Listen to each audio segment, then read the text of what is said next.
Arrowhead Stadium. 78,000 expected as the Chiefs host their old rivals, the Raiders, on a beautiful Indian summer afternoon in Kansas City.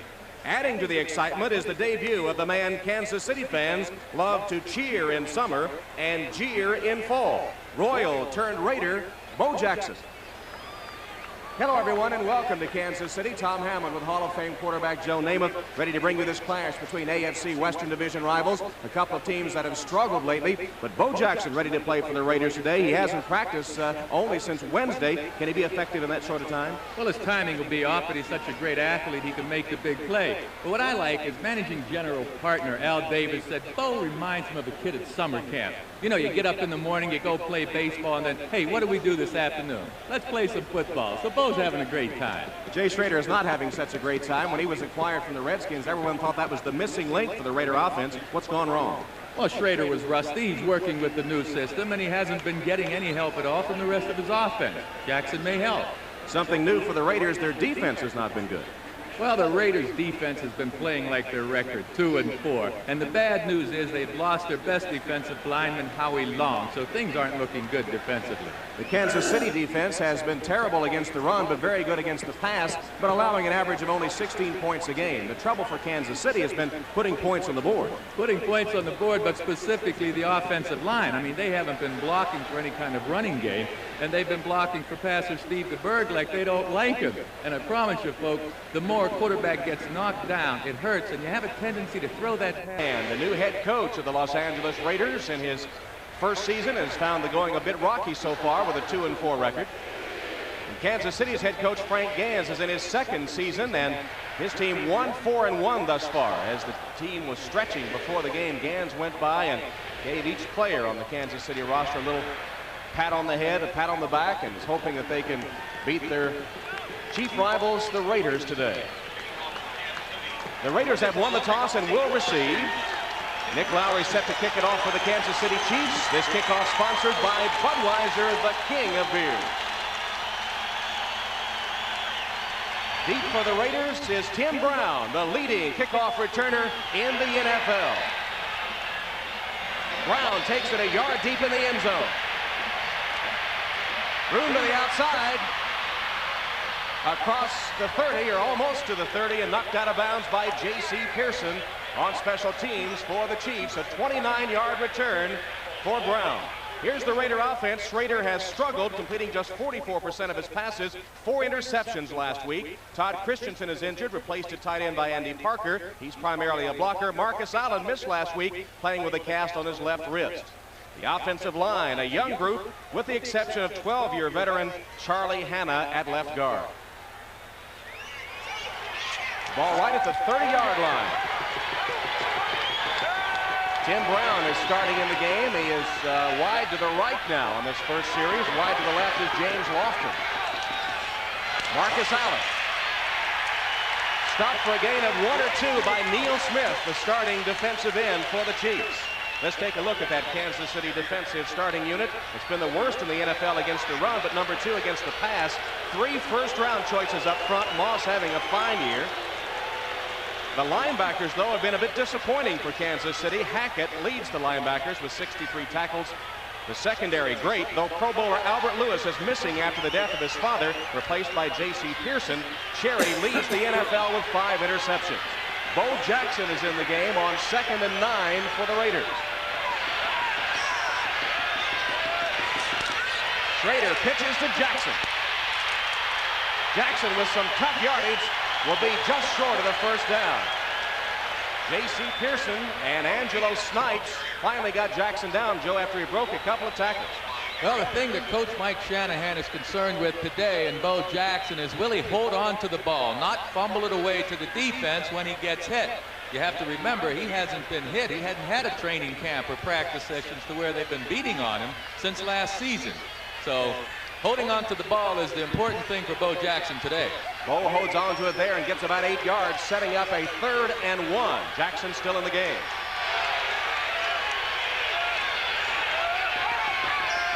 Allen in motion.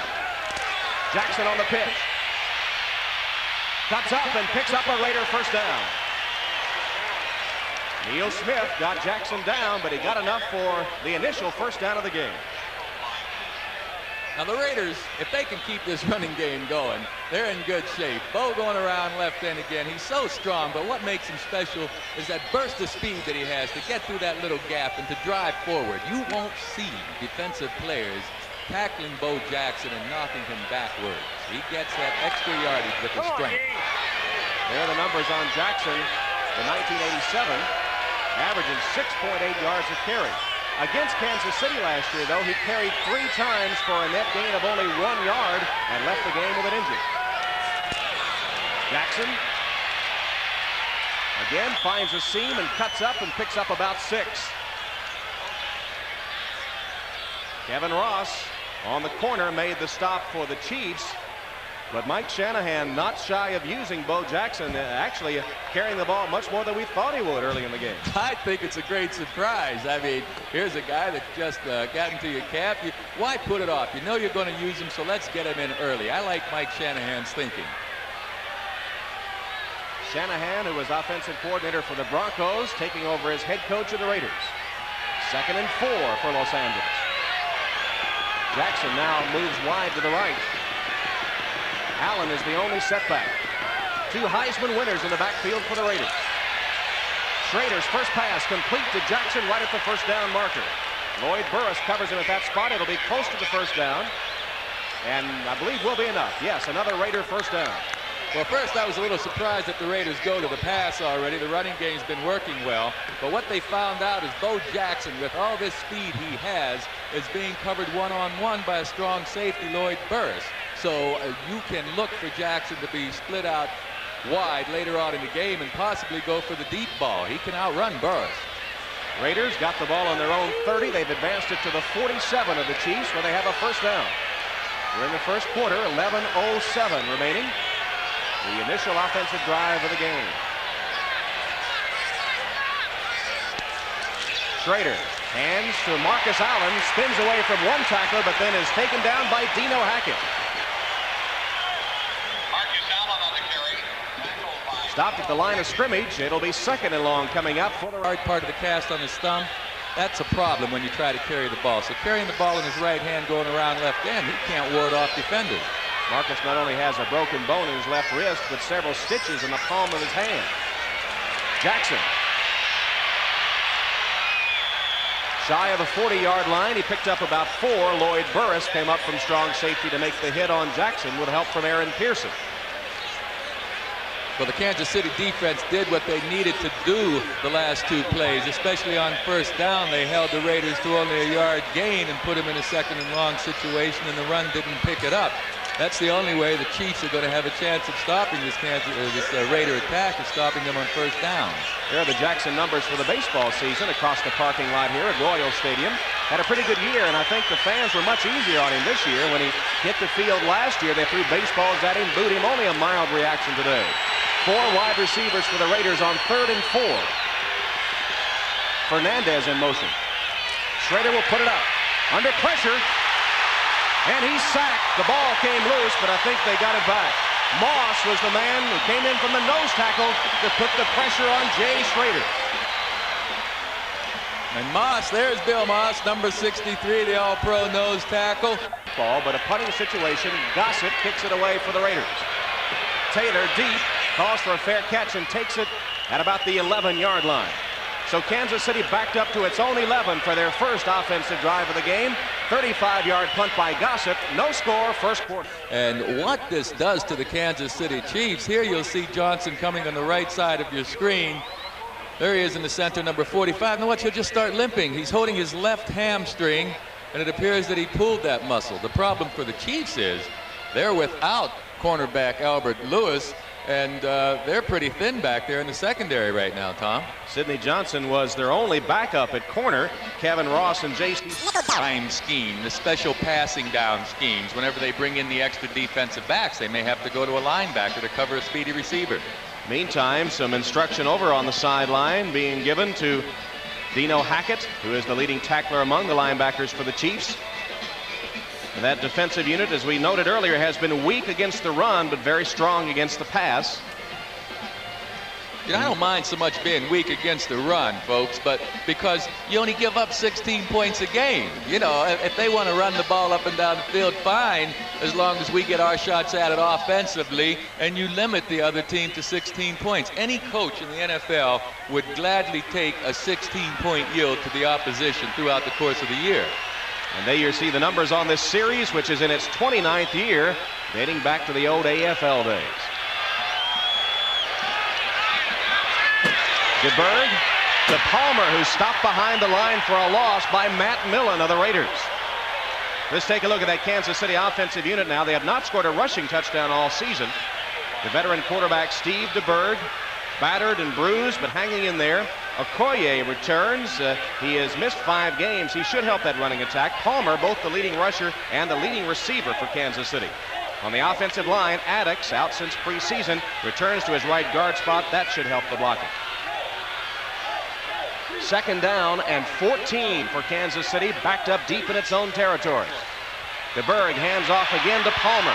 This time Palmer gets some room, turns the corner, and takes it to the 12-yard line where he's stopped by Eddie Anderson, the free safety. Here's that starting defensive unit for the Los Angeles Raiders. Howie Long is injured, so a change up front. Greg Townsend, a good pass rusher, getting the start in place of Long. The linebacking core of the Raiders averages over 10 years of NFL experience. Millen, the leading tackler among the linebackers. The secondary has been scrambled by injury. Only McElroy figured to start when the season began. 3rd and 9, the nickel package in defensively for the Raiders. DeBerg in the shotgun. Upfield intended for Carson, but overthrown. Double coverage as DeBerg goes down again. Last week, as they faced the Oilers, DeBerg suffered about 12 hits, 5 sacks, and some other knockdowns after he released the ball. Yeah, normally the league on end zone. Tim Brown of the Raiders standing at his own 45-yard line. Should be great field position for the Raiders. One of the Raiders jumped offside but got back. Here's Goodburn's punt under pressure. Brown takes it. He's at the 40, gets to the outside, and is taken out of bounds at about the 28-yard line of the Chiefs by Greg Hill.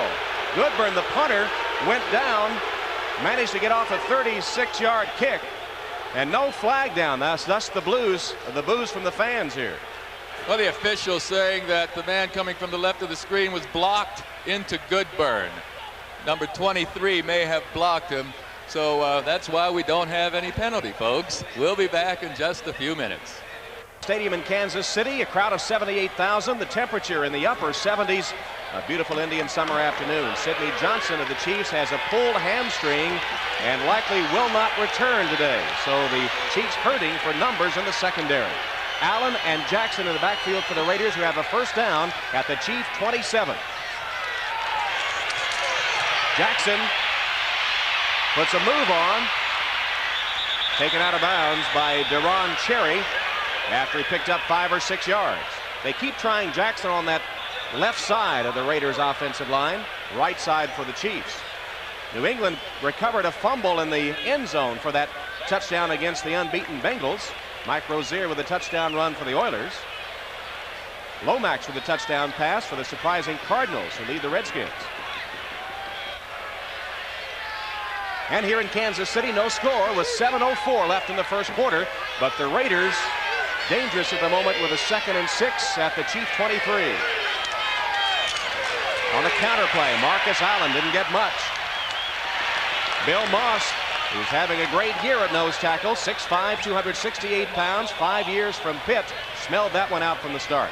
And he's working against Bill Lewis, number 51, whose ankle has been bothering him. It's hurt, but you can see Moss just pushed Lewis back off the ball. Lewis didn't want to go in that direction, certainly not backward, as well as allowing Moss to be in the hole. But Moss is such a good player. You're not going to control this guy all year, or all game.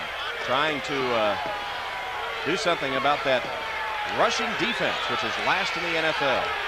5 defensive backs in for the Chiefs now as Greg Hill comes in after the injury to Sidney Johnson. It's 3rd and 5. Schrader complete for a 1st down to Marcus Allen, who makes the catch, cast and all.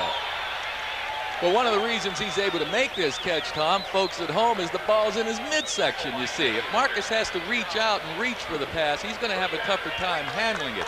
But Schrader puts the ball in a perfect spot this time, and Marcus can cradle it in his midsection and hold on to it.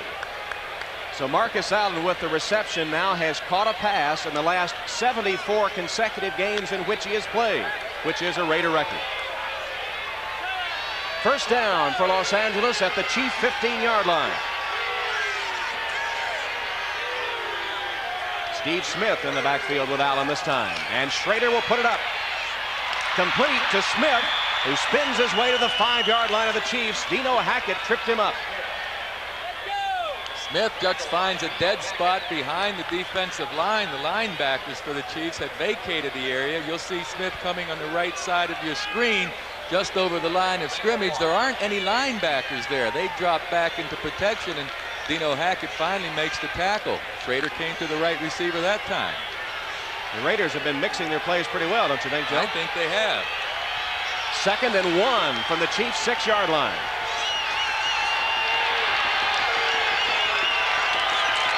Allen gets the first down, stopped at the 2 by Leonard Griffin.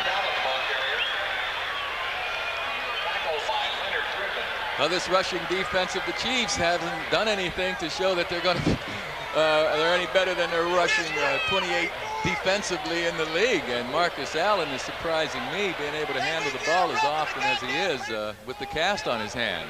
And the Raiders, when they get it in this territory, usually score.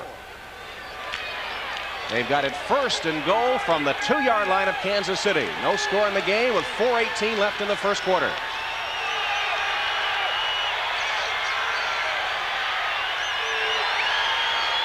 Allen in motion. Smith dives, didn't get in. Maybe got a yard. The center of the Chiefs defensive line stacking it up, and then Aaron Pearson from an inside linebacker spot came in to put the clincher on Steve Smith. Well, it's all right to leave your feet when you only need a half a yard or so, but here, while he's in the air, number 96, Aaron Pearson, makes a good hit and stops his forward progress. Meantime, they only have a yard to go. I'd have to figure that the Raiders can get this ball in the end zone on the ground. 2nd and goal from the 1. I formation in the backfield. Allen is the tailback. Fumble. Scramble for it. Let's see who got it. It's going to be the Raiders' ball. It'll be 3rd and goal. Schrader fumbled the snap from center. Can't really see what happened or what caused the fumble. Schrader's been working with Bill Lewis for a few weeks now. Usually this is really inexcusable for a quarterback in the center to have a bad snap when the weather's not good. I'd have Bo Jackson in the game now, running around one of the 2 ends. Jackson is not, though. Allen the tailback. Smith is the fullback on 3rd and goal from the 1. Allen. Touchdown.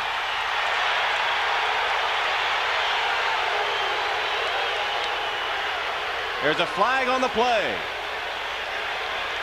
You saw that Aaron Pearson took off his helmet and threw it to the ground.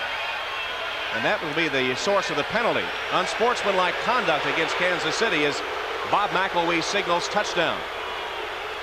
Well, naturally, Pearson felt that they stopped Marcus Allen short of the goal line. We'll get a good look at it. The points are on the board, folks. It doesn't make any difference right now how Aaron Pearson feels about it. Marcus Allen with a touchdown, his 77th touchdown for the Raiders, which ties him for number 1 with Fred Biletnikoff. Let's watch the goal line, see if Marcus Allen does break the plane. That's all he has to do is just jam. There's the ball. It breaks the plane. That's touchdown. And I believe they're reviewing it upstairs. Tom Kelleher is the replay official here today. Folks, Marcus Allen doesn't have to get over the goal line. All you have to do is break the plane. That's a vertical plane, imaginary plane, a shield on the goal line, and break it with the ball before you hit the ground. And that's exactly what Marcus Allen does here. And the referee correctly signaling touchdown, although the Chiefs didn't like it. Chris Barr on to add the extra point. It's up. And it's good. So the Los Angeles Raiders break on top of the Kansas City Chiefs. Raiders lead Kansas City 7-0. And Chris Barr will kick it off for the Raiders. Paul Palmer is deep for Kansas City, and he'll take it at the 5-yard line. A little miscommunication with Moriarty, and it's going to be backed up again deep for Kansas City as they muff the kickoff by Barr. Trey Junkin got down there for the Raiders to make sure Palmer didn't get any yardage, and again the Chiefs are backed up. And so far field position has been the Raiders, who lead at 7-0 with 2:44 left in the first quarter. Chiefs with a first down at their own 7.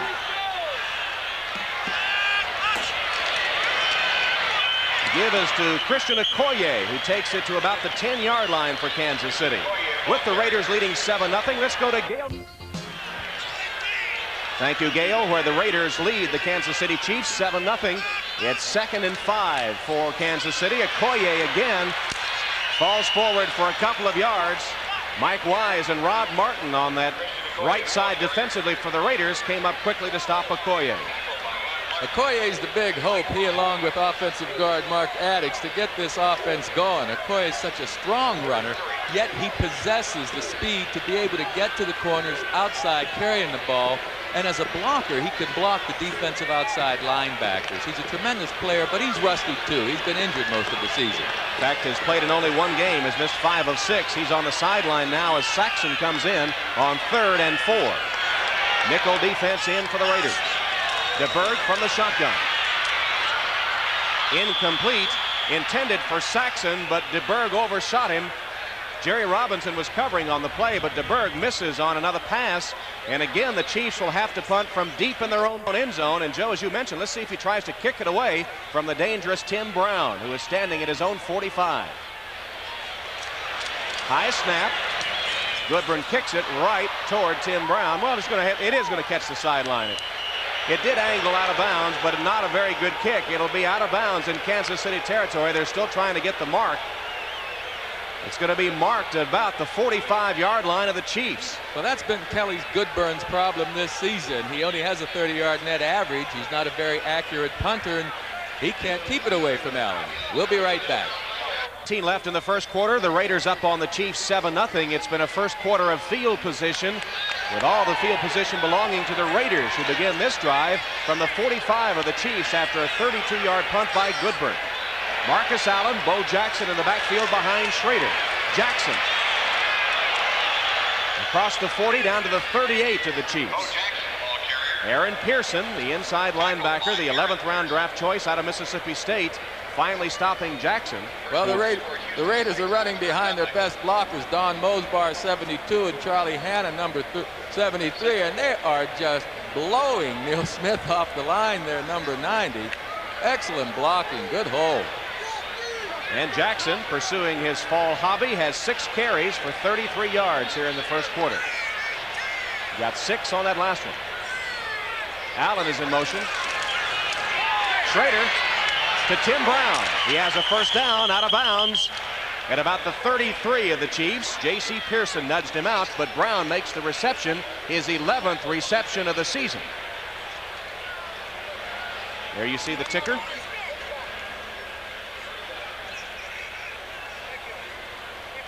Phoenix is still up on top of Washington. They've scored 2 runs in Washington. They sacked Lomax for that safety. 2 points, folks. I understand. I've got the World Series on my mind sometimes, too. Wasn't that a great game last night? Oh, great game. Here's Marcus Allen around the left side. Good blocking. He turns the corner, gets about 7 before he's nudged out of bounds by Aaron Pearson. Well, now this is an example of Marcus Allen not being having all of his tools with him now. He has that cast and a sore left hand, so he's going around left end, you'll see, and he can't use his right hand to play off the blockers. He has to carry the ball there. So now as a defender's approach, he can't help himself. He can't push that guy away and maybe get an extra yard or 2. Good point, Joe. Normally running to the left side, he would have the ball in the left hand, but he can't use that left hand and took away one of his weapons, that stiff arm. 29 seconds left in the quarter with the Raiders leading 7-0, facing a 2nd and 3. Marcus Allen across the 25 to the 23 with a flag down. Dino Hackett made the stop on Allen, and a penalty marker went flying.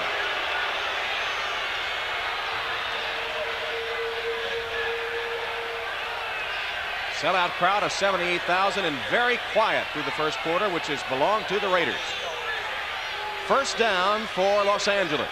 The thing about this Raider running game also, it's being successful, and you've seen Tim Brown catch a pass on the outside, as well as Bo Jackson.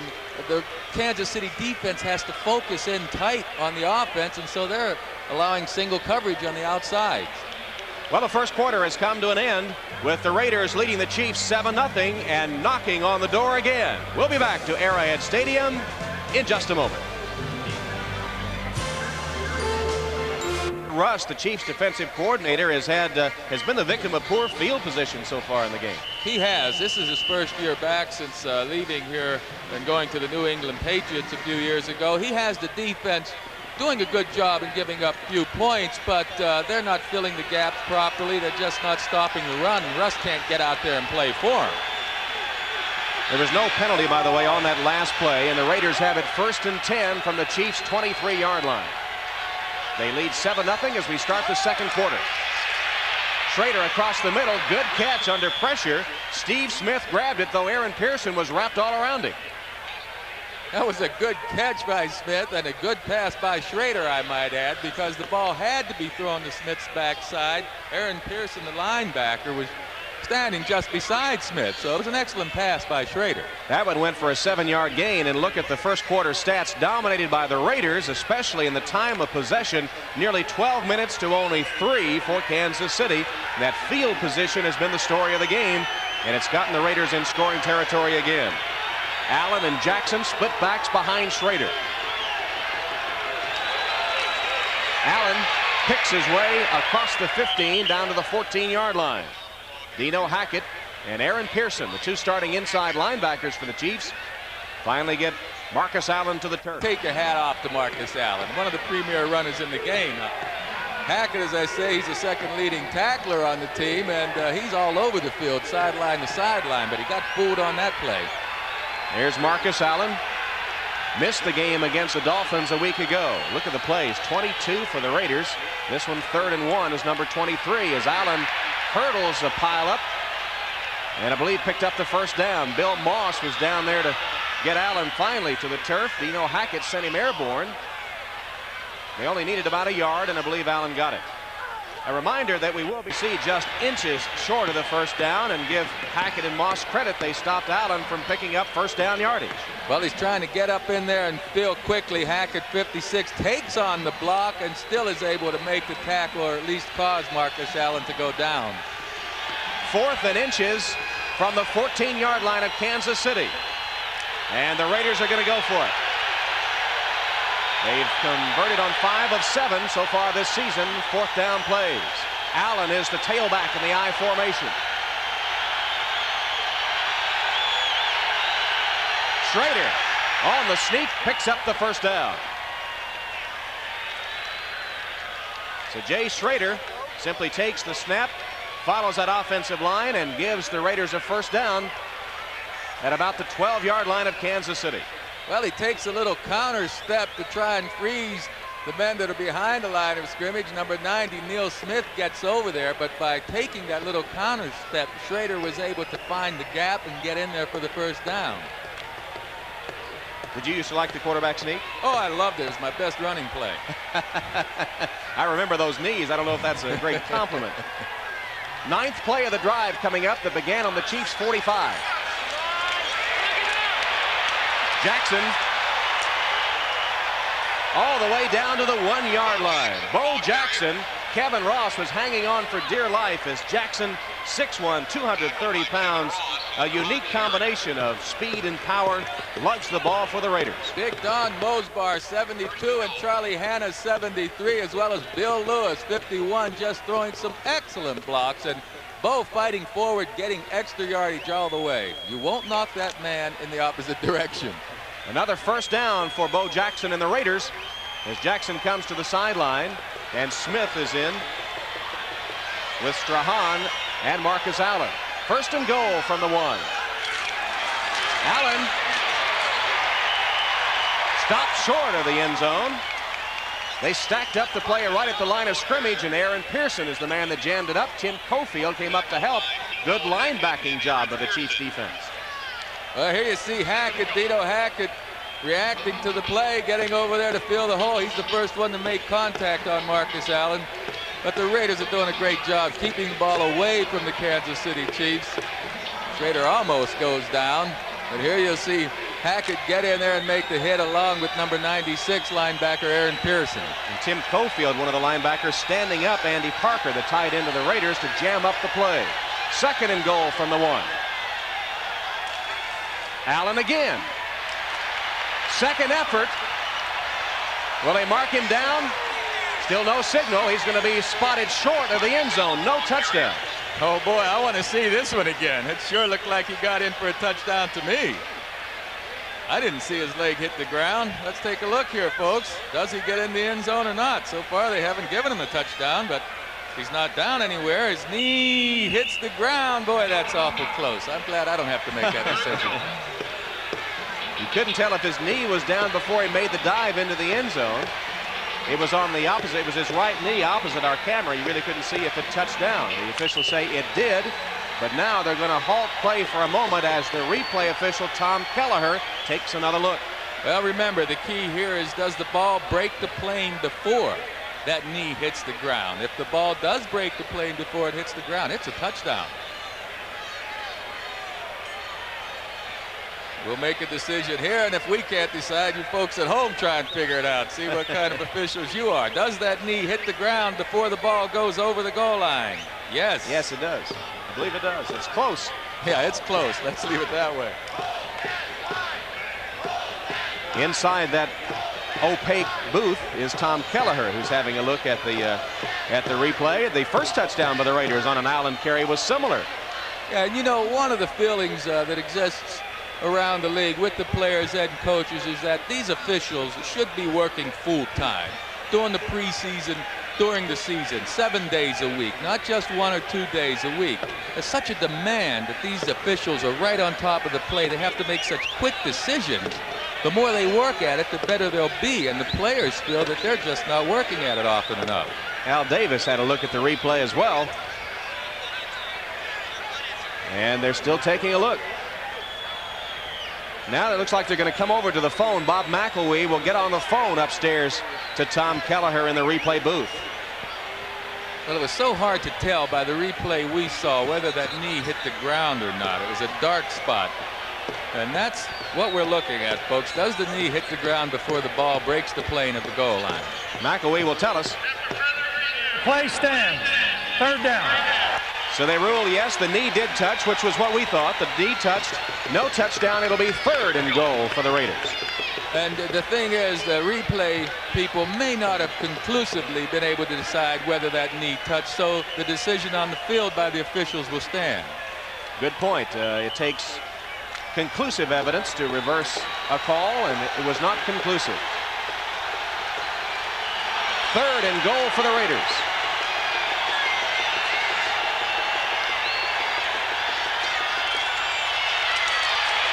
Touchdown this time for Los Angeles as Steve Smith gets the score. Marcus Allen was the decoy that time as they came out of the split backs, and Steve Smith scores his first touchdown of the season. Right behind Charlie Hanna, Mosbar, and Andy Parker, the tight end playing for Christensen. Parker stands up 54, the linebacker Cofield, and a big hole for Steve Smith to get in the end zone. First rushing touchdown for Smith, who has caught 3 touchdown passes. Chris Barr to add the extra point out of the hold of Jeff Gossett.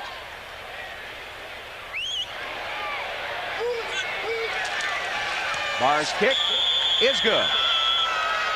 So the Los Angeles Raiders, taking advantage of great field position, have gone up 14-0 on the Kansas City Chiefs as Steve Smith scores his first rushing touchdown of the season.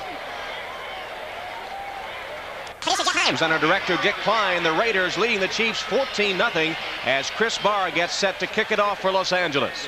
Paul Palmer is deep for the Chiefs. Calls for it and takes it at the 6. Palmer trying to get outside, stumbles and falls at the 26-yard line, covered there by Ron Fellows. So the Chiefs will have their best field position to start a drive yet. Their first drive started at their own 11, their second drive at their own 7-yard line. In each of those cases, they had to punt after 3 plays. The Raiders scoring drive covering 12 yards. Actually 12 plays and 45 yards. Those numbers are transposed, with Steve Smith getting the touchdown run. Best field position yet for Kansas City. Let's see if they change their offensive scheme now and go more to the pass for DeBerg, who's 0 for 2. Flag down. DeBerg's pass incomplete. Again, too far to be caught. That time intended for Stephon Page, and it looked like illegal procedure against Kansas City. Illegal motion is the call. Oh, these are the kind of mistakes that just stymie an offense. I mean, if you can't play well physically, at least you could know your game plan, know the snap count, and not start before the snap. Kansas City has just been having a major problem offensively. That penalty is declined after the call against the Chiefs. It'll be 2nd and 10. And DeBerg, you see his career numbers. This season he is completing 54% of his passes, the 6th rated passer in the AFC. 2nd and 10 from the 27. Another flag down. That might have been the Raiders offside. First completion for DeBerg, who hits Alfredo Roberts, his tight end, and another penalty marker down. 2 flags on the play. Russell Carter finally hauls down Roberts after he got about 9 yards. 2 penalty flags down. One of them appeared to be the Raiders offside. That's one of them. Another will also be an interference call against Los Angeles. Shanahan doesn't like it. Well, you can't have everything go your way the entire game. Shanahan's teams had control of this game. I guess a penalty or 2 shouldn't upset him much. I really believe that Kansas City has to throw the ball, has to throw it often, and they should be throwing it at Ron Fellows, the defensive cornerback for the Raiders. He hasn't been playing. He's been waived. Score 14-0 here. We're in the 2nd quarter, 9.5 minutes to play. The Chiefs have their initial first down of the game. Hurd and Palmer in the backfield. DeBerg under pressure completes the pass to Palmer. Palmer's got a first down and more, knocked out of bounds at midfield. Best play of the game for Steve DeBerg, who didn't see the end of it. He was flat on his back. It covered 18 yards. Well, that's the problem a quarterback has. There you see Palmer. He snuck out of the backfield, was able to get across the field underneath the blitzing linebacker. Behind him there you see the linebackers blitzing. Now watch DeBerg take this hit. Oh, he didn't get caught with the ball, but folks, I promise you that hurts. Jerry Robinson put the hit on DeBerg, who again is getting no protection from his offensive line, but did complete that one. And the Chiefs had their best field position of the day. Palmer fumbled, got the good bounce, and picked it up and turned it into a 2-yard gain. Thank goodness for artificial turf. The Raiders are leading 14-0 in the 2nd quarter. With you with 9:08 left in the 2nd quarter on a beautiful sunny afternoon. The injured Chief is tight end Alfredo Roberts.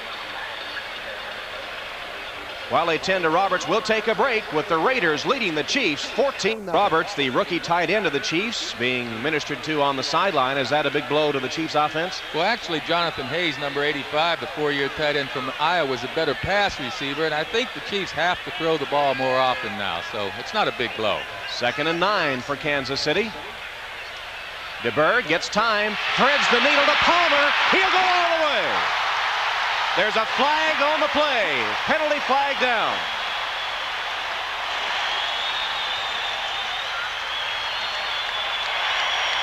Paul Palmer, the leading receiver for Kansas City, gets the touchdown. Holding call against the Raiders will be declined, and the Chiefs are on the board after a 48-yard strike. DeBerg to Palmer.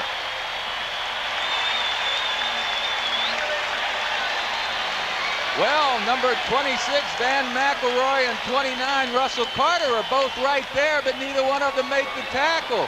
You can see Carter dove for the ball, and McElroy was playing the ball as well, and that allowed Palmer to make the catch and go unmolested for the touchdown. Paul Palmer with his 4th receiving touchdown of the season has given the Chiefs their first score. Nick Lowry will add the extra point. He is perfect. He has not missed an extra point or a field goal this season. And that one is good. Nick Lowry with the extra point, and the Kansas City Chiefs finally dent the scoreboard. 8:35 left in the second quarter, 14-7. Kick it off for the Chiefs. Tim Brown, remember, has a 97-yard kickoff return for a touchdown this season against San Diego. He takes it at the 3. And last year's Heisman Trophy winner upended at about the 25-yard line. Down on special team coverage, Gary Baldinger for the Chiefs. There's the scoring drive for Kansas City, and the key was decent field position. They covered 72 yards in only 4 plays, helped by a penalty against the Raiders, with DeBerg hitting Palmer, who split the defenders and went 48 yards. Palmer out of Temple, runner-up to Vinny Testaverde for the Heisman Trophy in 1986. 14-7 the score with 8:26 left in the first half. Steve Smith and Bo Jackson are the setbacks. That's Jackson in motion. Schrader on an out pattern through the hands of Tim Brown and incomplete. Brown gets a little bump to boot from J.C. Pearson, lets him know he was standing right there. Well, just a drop pass by Tim Brown. He's wide open. He's supposed to catch the ball. Houston 18 points over Pittsburgh. That Central Division race has Cincinnati in front and the rest trying to play catch up. Washington has taken the lead on Phoenix in that NFC Eastern Division matchup. And Indianapolis expected to be a contender to repeat as AFC Eastern Division champs with only 1 win, but leading Tampa Bay. 2nd and 10 here for the Raiders, who are up 14-7 on the Chiefs. Schrader goes long and incomplete. James Lofton going down the sideline, but good coverage. J.C. Pearson with him stride for stride. Slight overthrow on Fernandez that time. Folks, if you're wondering why we haven't seen Willie Gault, he has an injured shoulder, and Tim Brown's been playing for Gault today. And of course, Fernandez is in the game as well, but Gault is out with an injured shoulder. Well, they had Fernandez, they had Lofton, and Willie Gault is in the game right now. He appears right before my eyes. This is the first play he's in. Gault comes wide to the left. In the slot is Tim Brown. And Fernandez is wide to the right. 3rd and 10. Schrader pumps and then completes it to Lofton. Lofton down the sideline into Kansas City territory and out of bounds at the 47-yard line of the Chiefs. Deron Cherry covered him, but 28 yards to James Lofton. His 13th catch of the season. Well, actually, Kansas City must have had a cross-up back here because they tried to cover Lofton initially with the linebacker, number 52, Snipes. You see Lofton just outrunning Snipes across the field. Ross misses the tackle, and Lofton, one of the best receivers ever to play this game, gets the big gainer. There's no way a linebacker can cover James Lofton. 7-time Pro Bowl performer. First down at the 47-yard line of the Chiefs. Raiders leading 14-7. Smith cuts up and makes a good gain out of it. He picked up about 12 yards all the way to the 35 of the Chiefs, and a Raider first down. Tim Cofield and Deron Cherry stopped Smith, but the second-year man out of Penn State turned it into a good gain. Oh, he changed this play. It's designed to go around the right end. Watch Steve Smith cut back now. He cuts back against the grain, and Mike Bell, 99, can't catch him in pursuit. It was a good run by Steve Smith, changing the flow of the play. Second leading rusher on this Raider team was starting fullback at Penn State on their '86 national championship team, the injured player Leonard Griffin of Kansas City. A lot of Kansas City players getting nicked up here in the first half. Fredo Roberts, the tight end of the Chiefs, has a strained shoulder. His status is doubtful for the remainder of the game, and already Sidney Johnson has gone out for the Chiefs by injury.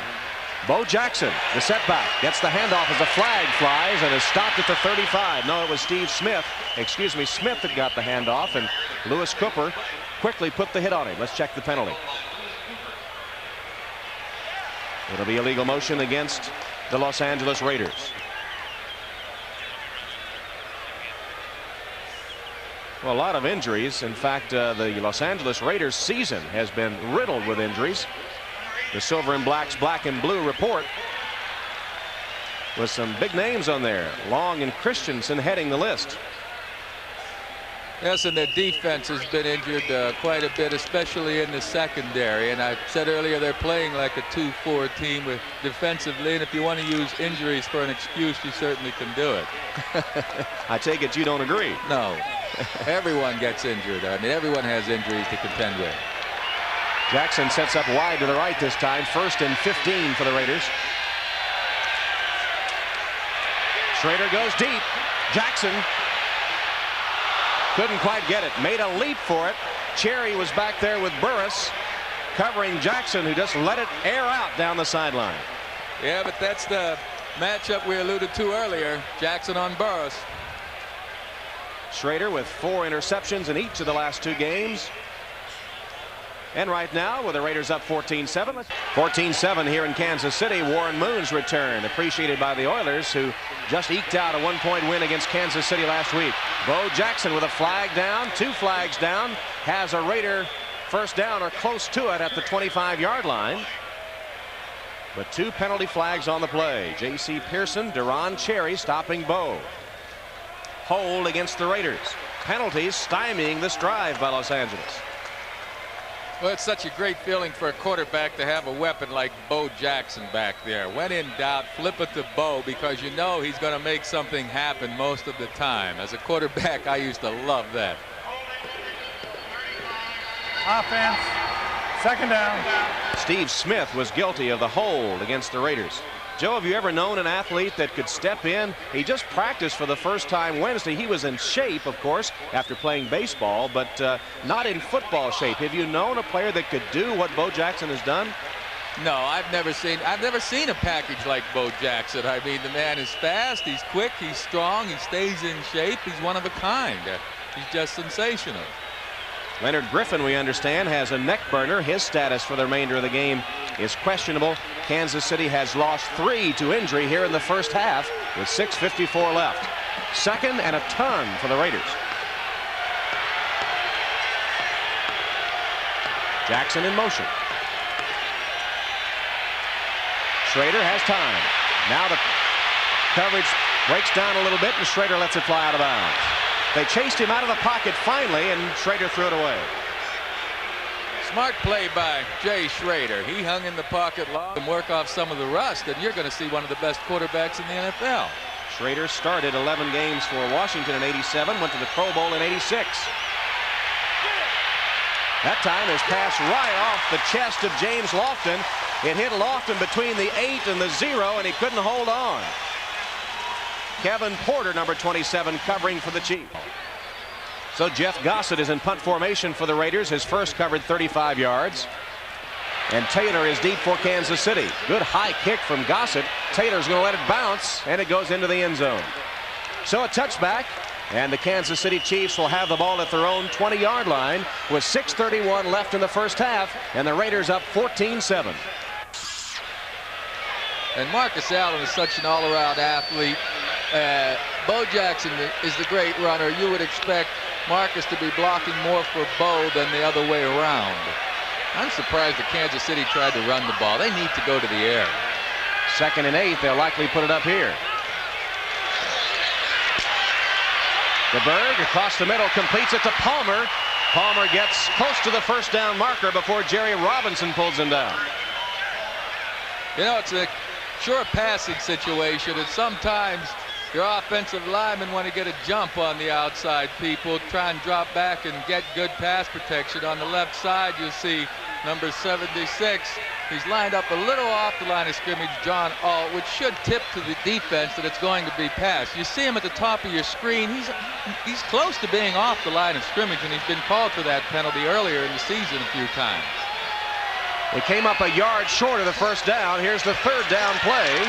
Okoye pounds ahead and picks up the first down across the 30-yard line. Russell Carter, the strong safety, stopping Christian Okoye, the native of Nigeria, who played his college football at Azusa Pacific and was a record breaker there at that small school in California. New England still leading the Bengals after that fumble recovery in the end zone. That Washington-Phoenix game has been a good one and an important game. I'm surprised Detroit is tied with the Giants at 7-7. Green Bay continuing to lead Minnesota. Here it's 14-7 Raiders, 4.5 minutes left in the first half of play. DeBerg across the middle, goes to Carson and threw it behind him. DeBerg unhappy with that toss behind Carlos Carson, and the wide receivers of the Chiefs, chiefly Carson and Page, have been very quiet today. Well, the thing is, for DeBerg, when you get knocked down so many times, you just have a little hurry feeling. You want to get rid of the ball a little bit quicker than you should. In 71, Bill Pickel starts coming around there and crosses DeBerg's vision, and I have to believe that fouled up DeBerg a bit with his accuracy. DeBerg is hit on 3 of 7. The only man to catch a pass has been Paul Palmer, who took it in for a touchdown on a 48-yarder earlier. This is 2nd and 10. DeBerg again throws behind his intended receiver, Stephon Page. Ron Fellows was right there covering, and DeBerg twice in a row has thrown behind his intended receiver. Well, the Boo Birds are getting on Steve DeBerg, but I promise you, as an ex-quarterback, I know your timing is not in sync. The more times you get hit and knocked down, the antsier you get with the ball, and your accuracy suffers. The injured player is Rich Baldinger of the Chiefs, the starting left guard. DeBerg has a man coming in his face again, and ideally you would want to block those guys. The pass is behind Page, and had it been out in front, Fellows was not in position to break up the pass. Baldinger leaves, and Brian Joswiak, just activated this week, just off injured reserve, takes his place at guard. Nickel defense in for the Raiders. It's 3rd and 10 Kansas City. They've only converted 1 of 3. DeBerg's pass knocked down. Good defensive play by Russell Carter, the strong safety of the Raiders. Now, Russell Carter's playing strong safety right now, but he made a living. Fine defensive play, setting up a punting situation for Goodburn. And the always dangerous Tim Brown awaiting the kick at his own 30. Goodburn felt some pressure, got the kick away. Brown chases it down near the sideline. They did kick it away from him, but he brings it upfield for a good return again. It's across the 40 to about the 43-yard line. A 40-yard Goodburn punt, but Brown bought it back 12 yards before he was stopped by Jonathan Hayes. Well, tonight starts your Sunday night entertainment with the Magical World of Disney, a 1-hour comedy special, and be more excitement tonight. It starts at 8 o'clock Eastern Time from Dodger Stadium. Vin Scully, Joe Garagiola, Bob Costas, Marv Albert, all on hand. Bo Jackson, tough yardage up the middle. Neil Smith from a defensive end spot finally gets him to the turf. Clock inside 4 minutes for the first half.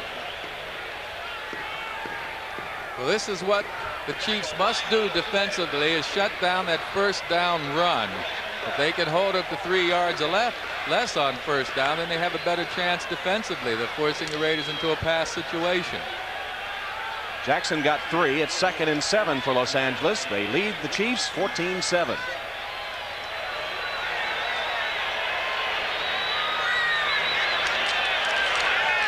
Schrader, quick out pass. Jackson makes the catch and then scrambles for another yard or so. Good catch by Bo Jackson. Kevin Porter covered him there, but the pass a little off target.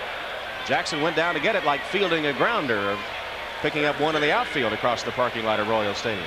Well, Kansas City made a slight change in putting Porter out there to cover Bo Jackson. They've been covering Jackson with strong safety Lloyd Burris, but I guess they feel that Porter's a better man-for-man coverage guy than Burris. 2:50 on the clock and counting. 3rd and 2 for the Raiders. Jackson the only setback. Smith in motion. Pitch to Jackson. Nice cut. Close to the first down. Let's see where they spot the football. It'll be very close.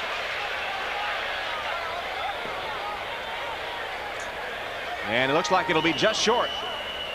And the Kansas City Chiefs call a timeout to stop the clock at 2:22 as Shanahan's offense comes up just a foot or so short of the first down on the pitch to Bo Jackson.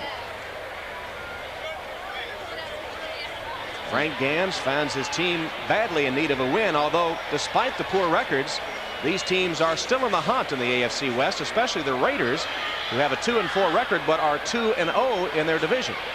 Well, there are 10 games left counting this game, and it's Al Davis's Philly, the managing general partner of the Raiders, that a 9-7 record would win that Western Conference in the AFC. So the Raiders, should they win 7 out of the next 10, they can figure into it, and Kansas City has certainly a more difficult job with just 1 win so far.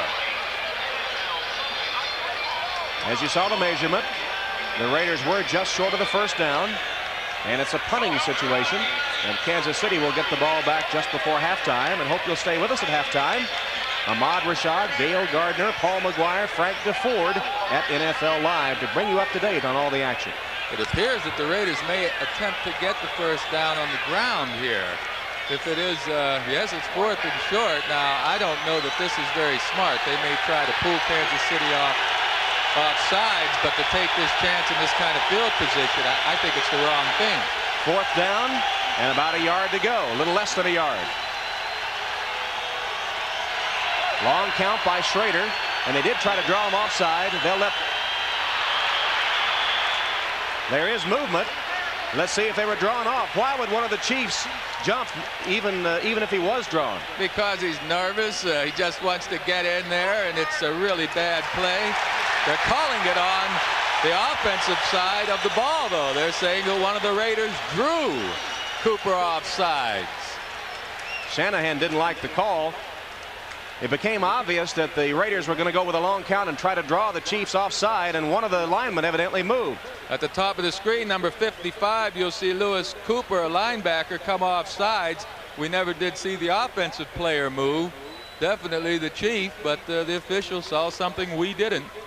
You know, even though, back to the point, even if the Chiefs line saw movement, why would they even take a chance? In any event, the Raiders now will punt, leading 14-7 as we come to the 2-minute warning in Stadium. 14-7, the Raiders leading the Chiefs with 2 minutes left in the first half, and a punting situation coming up for the Raiders. Jeff Gossett is the punter. He's averaged 42.5 today. Had a great game a week ago where he averaged 48 yards on 5 kicks. He's the 5th leading punter in the AFC. Taylor is deep for the Kansas City Chiefs.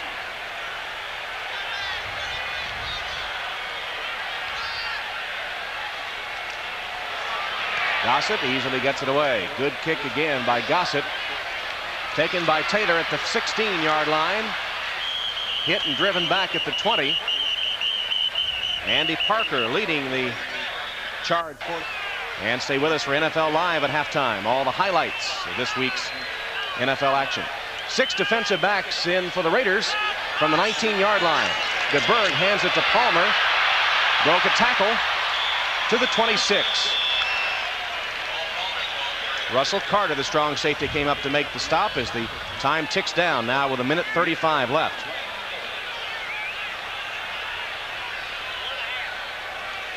Minute 30, and the Chiefs surprising everyone with that running play. Why would they run the ball, Joe? Well, draw play is a good call when everyone is expecting pass. Usually it's a good call. DeBerg this time does pass. The ball batted away. Lyndon King got a big paw up there to knock the pass incomplete from the hand of DeBerg, who let it fly and has had a tough day today through the air. Well, he's had a tough day because he's been inaccurate and because he's been getting knocked down. I mentioned earlier that a quarterback doesn't have to be sacked to be paying the price each time from the defense. Just as long as the defense gets there early enough to knock him down, it's going to throw his timing off and it's going to hurt him. And DeBerg right now is a shaken quarterback. Yeah, I think you made a good point that it's a cumulative effect that those hits mount up, and as you said, you start to pull the trigger a little sooner. 3rd and 3 for Kansas City. Again from the shotgun, they hand it to Palmer. Palmer across the 30. Picks up a Kansas City first down. Greg Townsend tackled him, but Palmer with first down yardage as the clock ticks toward the 1-minute mark for the first half. And Gans signals for a timeout, and the Chiefs will stop the clock with 1:03 remaining. So Steve DeBerg will come to the sideline as the injuries continue to mount up for the Kansas City Chiefs. Lloyd Burris, we understand, has a sprained knee. He's questionable for the second half of the game. Baldinger we saw leave earlier with a neck burner. What's a neck burner, Joe? Well, neck burner is an injured nerve up around the shoulder area, and it runs from the back of your head down to your shoulder blade, and every time you turn your head in one direction or the other, you get a burning sensation from your shoulder blade up to your head. It's a very that severe. And he's tough. He's played every non-strike game the last 3 years for Kansas City. 1st and 10 from the 31 as the Chiefs trail by 7. DeBerg steps up and is sacked. The ball's free. And it'll be ruled down. It'll be Kansas City's ball. Scott Davis put the hit on Steve DeBerg, who again takes a pounding. In the grasp and control, says Bob McElwee. DeBerg ruled down. Well, here it appears DeBerg has time. You watch, he sets up, he's looking. He can't get a receiver open. It's good coverage downfield. And back to live action. Here's a screen pass complete to Saxon. Saxon breaks it and has a first down for Kansas City. Russell Carter caught him from behind and wrestled him to the turf, but a 16-yard gain, and Kansas City has a first down with 35 seconds left in the half. And that was a smart call by Steve DeBerg. I'm not talking about the pass completion, but I'm talking about second career-wise in the NFL. Tommy Davis has hit 99.4. He's number 1. 1st and 10 from their own 43. Flags on the play. DeBerg goes deep and incomplete. Intended for Emil Harry. DeBerg doesn't like it. The penalty must be against Kansas City. It will be a legal motion against the Chiefs. 1 timeout left for the Chiefs and 30 seconds left in the half. 1st and 15. DeBerg for the sideline. Catch is made by Kendrick Taylor. Taylor went up top to pull it down, and the Chiefs take their final timeout with the ball spotted at the 26-yard line of the Raiders. Taylor did not get out of bounds, and so the Chiefs used their final timeout with 20 seconds left. Watch this catch by Taylor. Sensational catch by Taylor. He's being covered by Stephon Adams, and he simply outruns him to the outside, but Taylor now should attempt to find that sideline. He was knocked down by the defender and hit the ground before he made the sideline. That's why the clock wasn't stopped and the Chiefs had to call timeout. So the play covers 36 yards, and Nick Lowry is in range with 20 seconds left. The Chiefs aren't going to take any chances. They're going to go right ahead and kick the field goal now. Yeah, you'd think they could get one more play in before they attempt the field goal. At least throw the ball to the end zone area. If they catch the ball on the playing field and get tackled, they run the risk of not getting on the field with enough time to try the field goal, and that's what the Chiefs are concerned with right now. It'll be a 44-yard attempt by Nick Lowry. And you would think DeBerg would go for the end zone here, nothing less.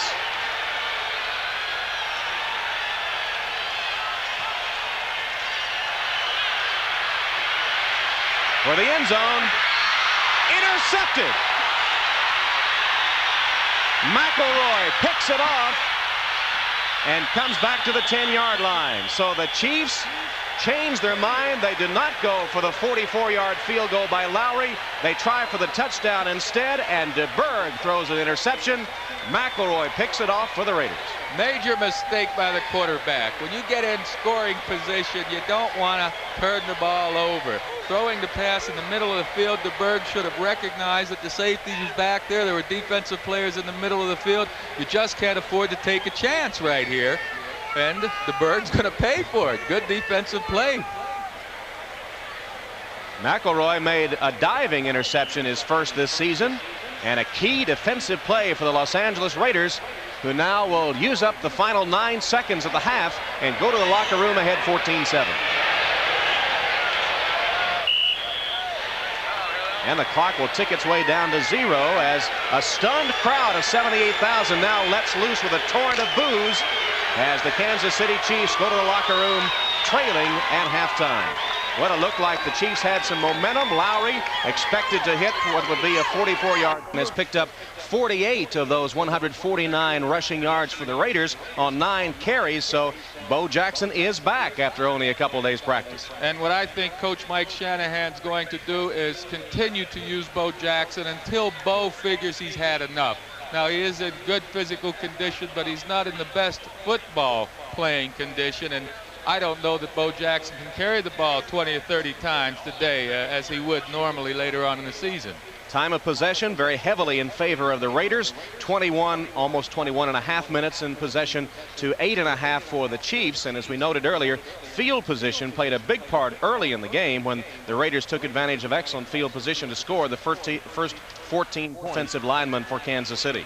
Well, they've been giving DeBerg some time to pass, but DeBerg has been off target. He had in the first quarter a couple of receivers open, and he just overthrew them.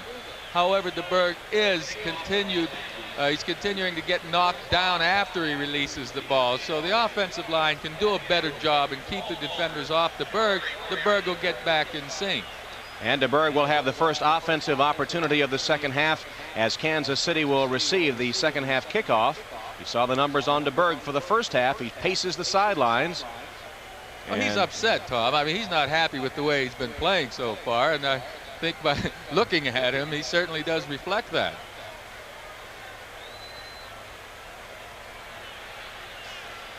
(14-7) the Raiders as Chris Barr tees it up for Los Angeles. And this kickoff sponsored by Budweiser, the king of beers. Barr and the Raiders leading 14-7. Paul Palmer is deep for the Kansas City Chiefs. And the ball blows out.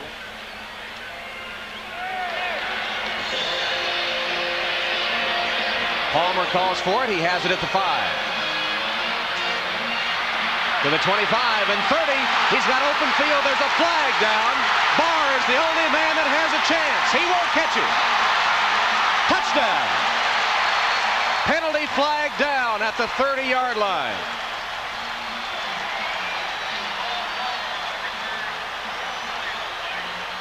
It's going to be against Kansas City. It's going to nullify the touchdown. 95-yard return by Palmer for naught.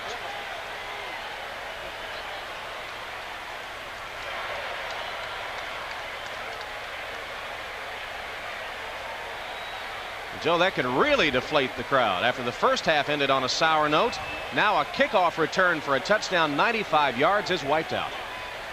Yeah, that's disappointing for the home crowd here, but hey, Kansas City just has to go to work now and try and get the crowd back into the game. You know, they didn't get the touchdown. Number 50 on the receiving team.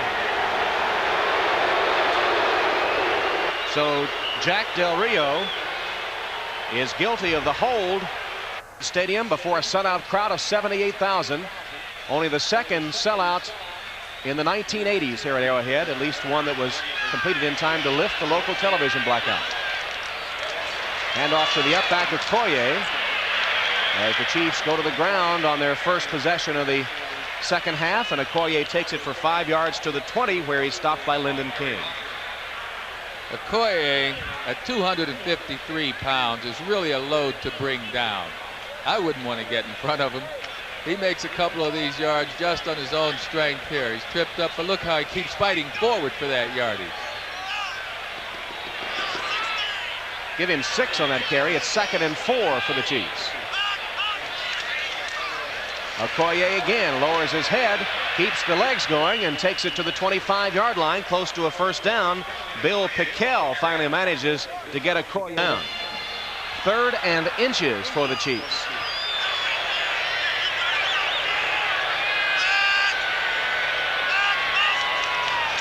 It is Okoye again. You were right, Joe, and he does have the first down as he turns the corner, lowers his head, and blasts his way to the 40-yard line.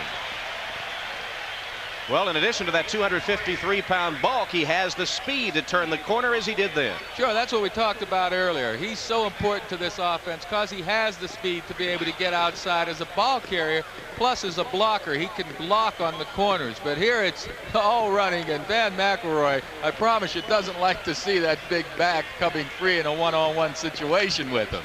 And it was Mark Addix, the right guard, who is just starting today for the first time the entire season, that made a block on Matt Millen that enabled Okoye to turn the corner and pick up the first down. Herman Hurd is in motion. DeBerg will put it in the air. Sacked. Taken down by Bill Pickel, the nose tackle, to beat his man, and got right in DeBerg's face for the second sack of the day. Well, that tells you just what kind of protection DeBerg's getting. When you're able to run the ball 3 times for good yardage, you'd expect the defense to have to play run. Even while playing run, Bill Pickel comes in there and makes the sack. It'll be 2nd and 18 coming up now for the Chiefs. As you watch it again, Pickel, the nose tackle, shed his blocker, who was Brian Josiak, just off the injured reserve list. And Josiak was no match for Pickel on that one. Second sack. Carson in motion. Nickel defense on the field for the Raiders. DeBerg lets it go. Penalty marker down. Carson across the 40 to the 42-yard line, short of the first down, as DeBerg flat on his back again. This time Jerry Robinson got to him just as he released the ball. It'll be an offside call against the Raiders.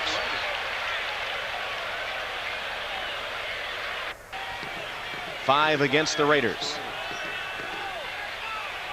6 defensive backs in for Los Angeles.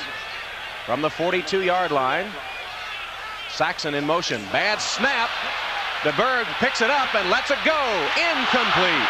Saxon dropped it. He would have had the first down after a great recovery by Steve DeBerg. Well, that formation. Under pressure, Goodburn got it away. Kicks it away from Tim Brown. There's a flag down. The ball goes out of bounds, and maybe Goodburn was rushed and roughed.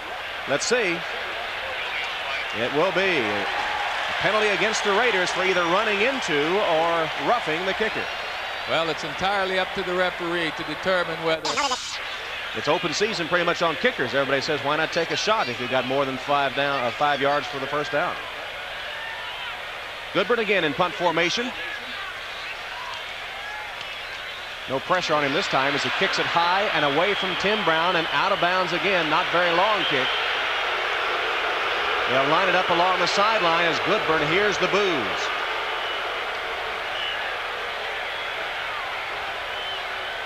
When they finally mark it, it'll be about a 27-yard kick. Arrowhead Stadium. Third quarter with the Raiders leading the Chiefs 14-7. The first second half possession for Los Angeles.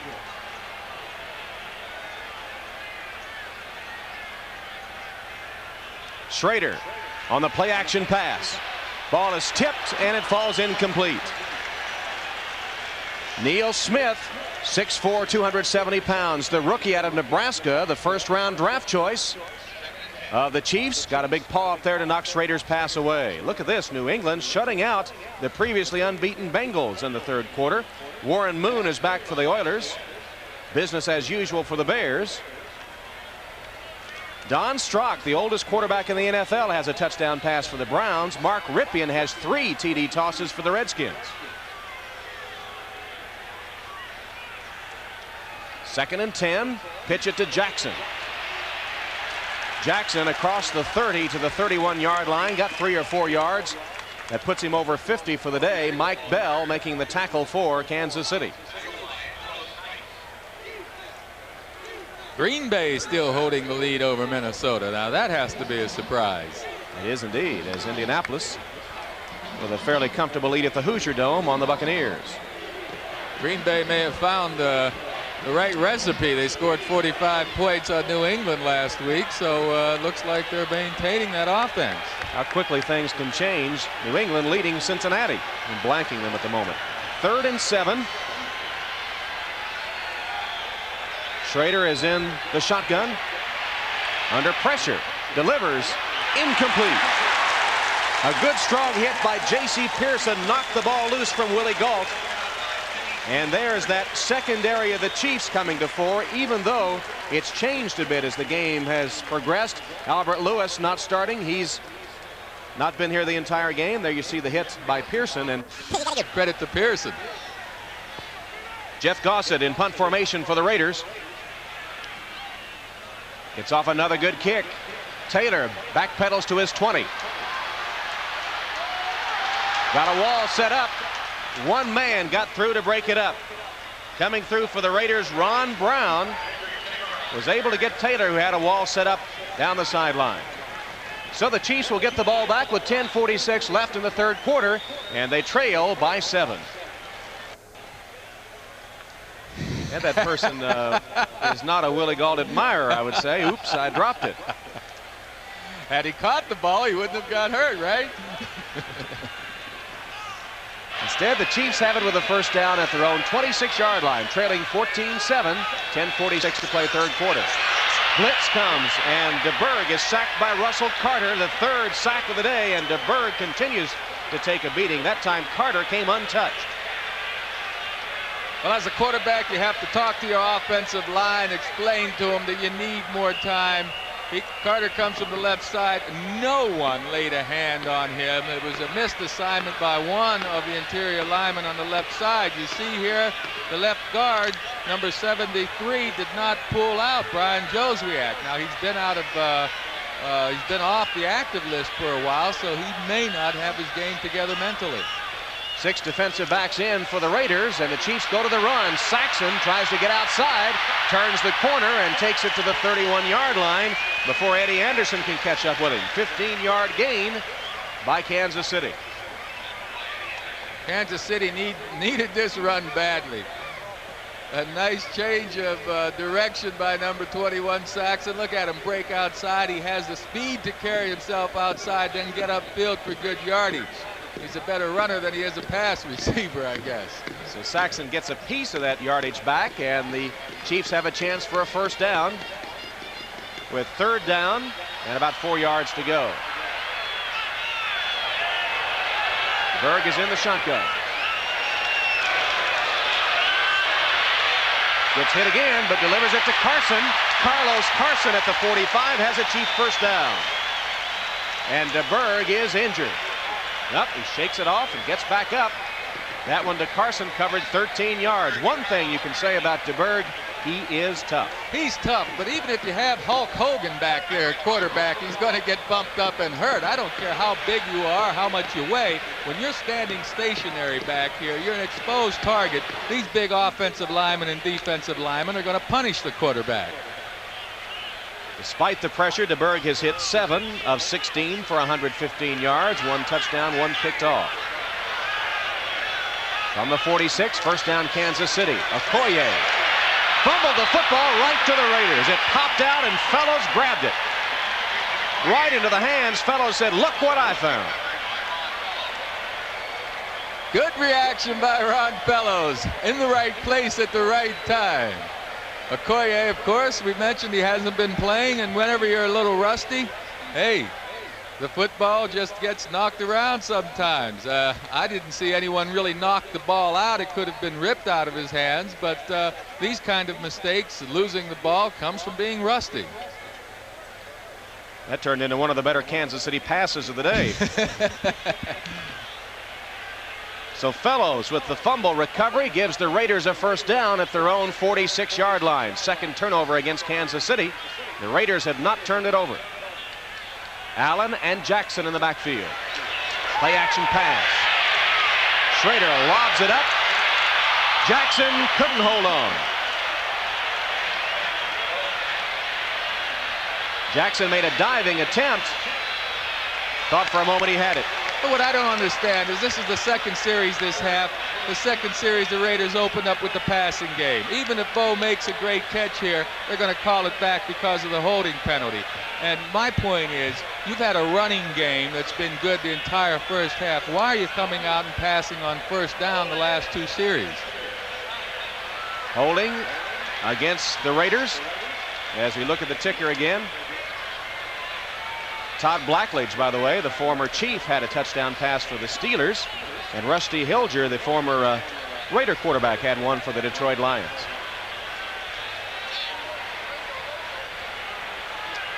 Here at Arrowhead Stadium, the Raiders clinging to a 14-7 lead. They led 14-0 at one time. Remember, Kansas City had a 95-yard kickoff return for a touchdown by Paul Palmer nullified. And it's 14-7 Los Angeles. 1st and 20 for the Raiders. Tim Brown is in motion. Schrader. Miscommunication with Brown. Lofton went one way, Brown the other. The ball fell somewhere in between. Schrader had both of them open that time. Both Lofton crossing the middle and Brown out in the flat, but Schrader just misfired. Here you see Lofton, number 80, wide open. On the right side, we can't find Tim Brown, but look how far the ball is thrown behind Lofton. Maybe or in front of Brown. or in front of Brown. Maybe Schrader thought Lofton would stop. I don't know, but it was certainly an inaccurate pass. 7 of 15 on the day, Jay Schrader, for 68 yards. 2nd and 20. Schrader across the middle. This one is complete. Tim Brown makes the catch, but it'll be about 10 yards short of the first down. 14-7, the Raiders in front. Let's go to Gale. Raiders are in front of the Chiefs, 14-7. A penalty against the Raiders has moved the ball back even further. There's Bob McElwee, the referee on today's crew. Willie Gault, by the way, suffered a bruised shoulder on that collision we saw on the last Raiders series, and his status is uncertain for the remainder of the game. Yeah, but you know what's gotten the Raiders in trouble, in my opinion, is the passing game. They went to the pass. They abandoned the run on first down, and that's what they were making a living with in the first half, running the ball. Why go to the pass on first down the last 2 series? This time it's 2nd and 30 for the Los Angeles Raiders. Mike Stensrud in the game. He's been playing well for Kansas City the last couple of weeks. Schrader lost the ball. And Schrader went back to get a piece of it, still scrambling, and the Raiders got it back. Jay Schrader diving right in amongst all the red shirts. Neil Smith knocked it free, but Schrader got it back. There's Neil Smith, number 90, who knocked the ball loose. Well, I promise you one thing. If the Raiders get out of this, the next series, they're going to come back with the running game. They're not going to open up with the passing game. Good play by the rookie Neil Smith to knock the ball loose, and then an offensive lineman gets in there for the Raiders to recover it. Yeah, I thought it was Schrader, but it was Mosbar that got it back. Mosbar got it. Well, the Raiders' passing game has been steadily going in reverse here. They're all the way back now to the 12-yard line. 3rd and guess what? Almost 50 for a first down.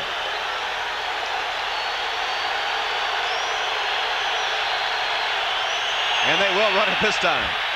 Bo Jackson lowers his head short of the 10. And the Raiders will kick it away before further damage occurs.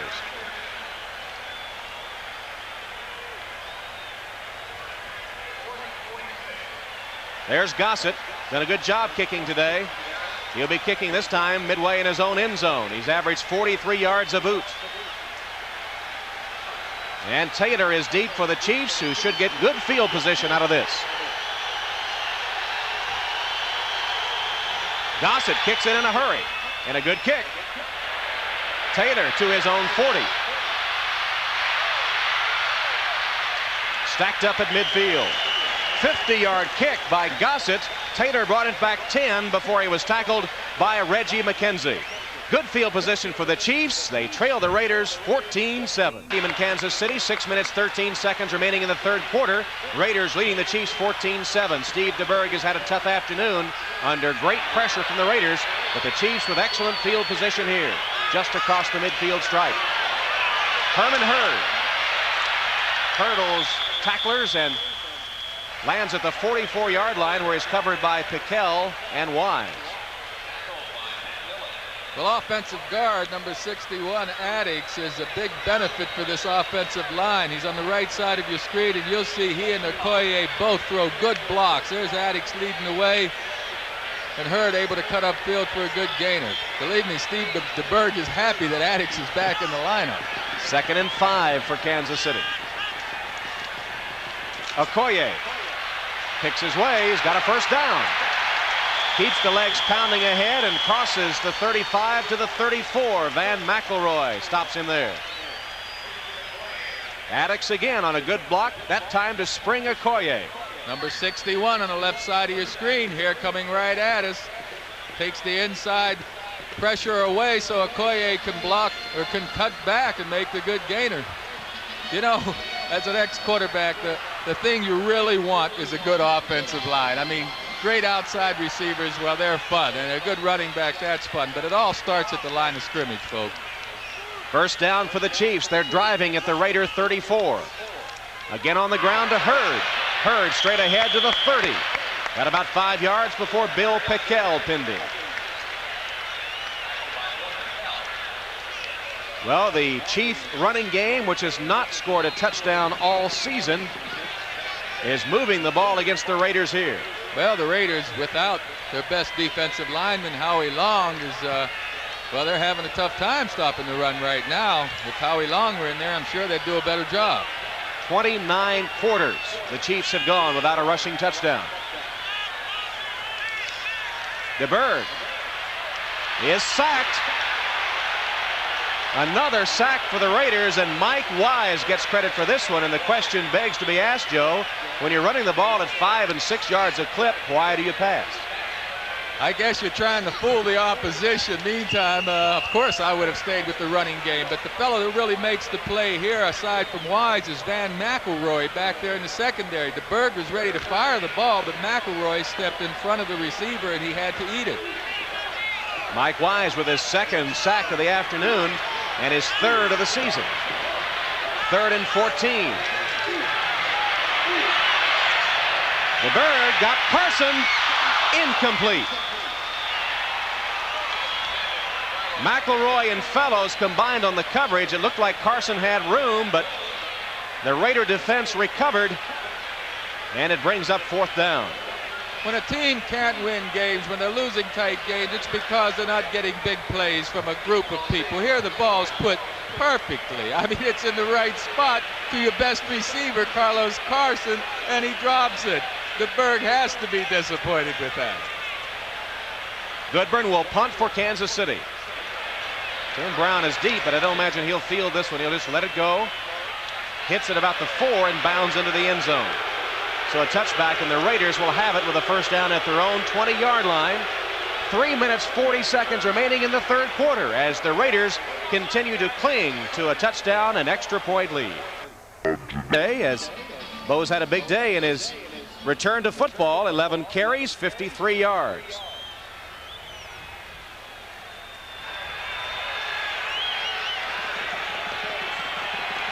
Schrader from the 20. Pitch it to Jackson. Hit behind the line and driven out of bounds. Kevin Ross made an excellent defensive play for the Kansas City Chiefs. He came right up to meet Bo in the backfield and drove him out of bounds.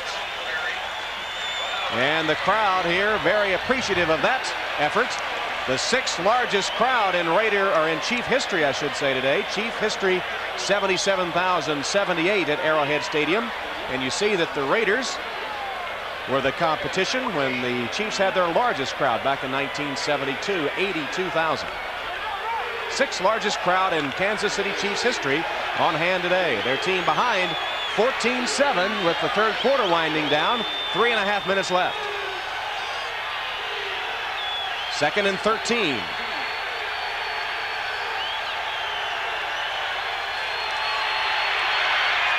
Schrader's pass intended for a wide open Mervin Fernandez sails over his head and out of bounds. Schrader missing badly high on that one. Well, he missed badly last week too against the Dolphins down the middle. He overthrew a receiver for an interception. It seems that when Schrader does miss, he misses by a wide margin and usually with an overthrow. The receiver was open, but he just didn't get the ball to him. Steve Berline signals in the play. What about Schrader's mechanics, his delivery? Well, he doesn't have the cleanest, the shortest delivery. I'm a believer in the bigger the windup, the more arm action, the more room for error there is. I like the quarterbacks to throw from their ear area like Marino. 3rd and 13 for Schrader here. Pressure, but Schrader has time, but then throws it again, intended for Fernandez, and again off the target. Schrader now 7 of 17 on the afternoon. Yeah, well, this time Fernandez. Time vault. Numerous mistakes on both sides, as you might predict from the record of the two teams. Gossett to punt again. He's having a fine day. He's been a bright spot for the Raiders. All the way back to the 30 goes Taylor, and he's dropped there. Quickly downfield was Stephon Adams for the Raiders.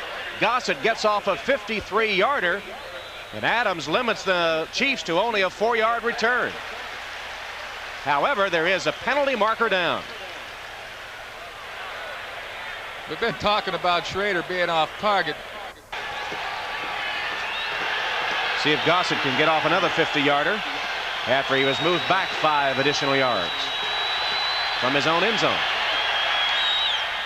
This one not quite as good. There is another penalty flag down. Taylor fumbles but recovers and takes it to the 49-yard line of the Raiders. Penalty markers on the field. Steve Smith will get credit for that special teams tackle. Gossett's punt 44 yards that time. Offside against Kansas City. Yeah, but I think that the Raiders will be happy with this field position. I mean, how many times can you... Taylor is at his own 45-yard line, ready to receive the Gossett punt. There he is. This one is not a high kick, sort of a line drive, taken at the 45 by Taylor. Good return to the 40-yard line of the Los Angeles Raiders. So the Chiefs gain about 10 yards on the exchange. Gossett, yes, he was leg weary. That one only 38 yards. And then Taylor brought it back 15 before Andy Parker made the tackle.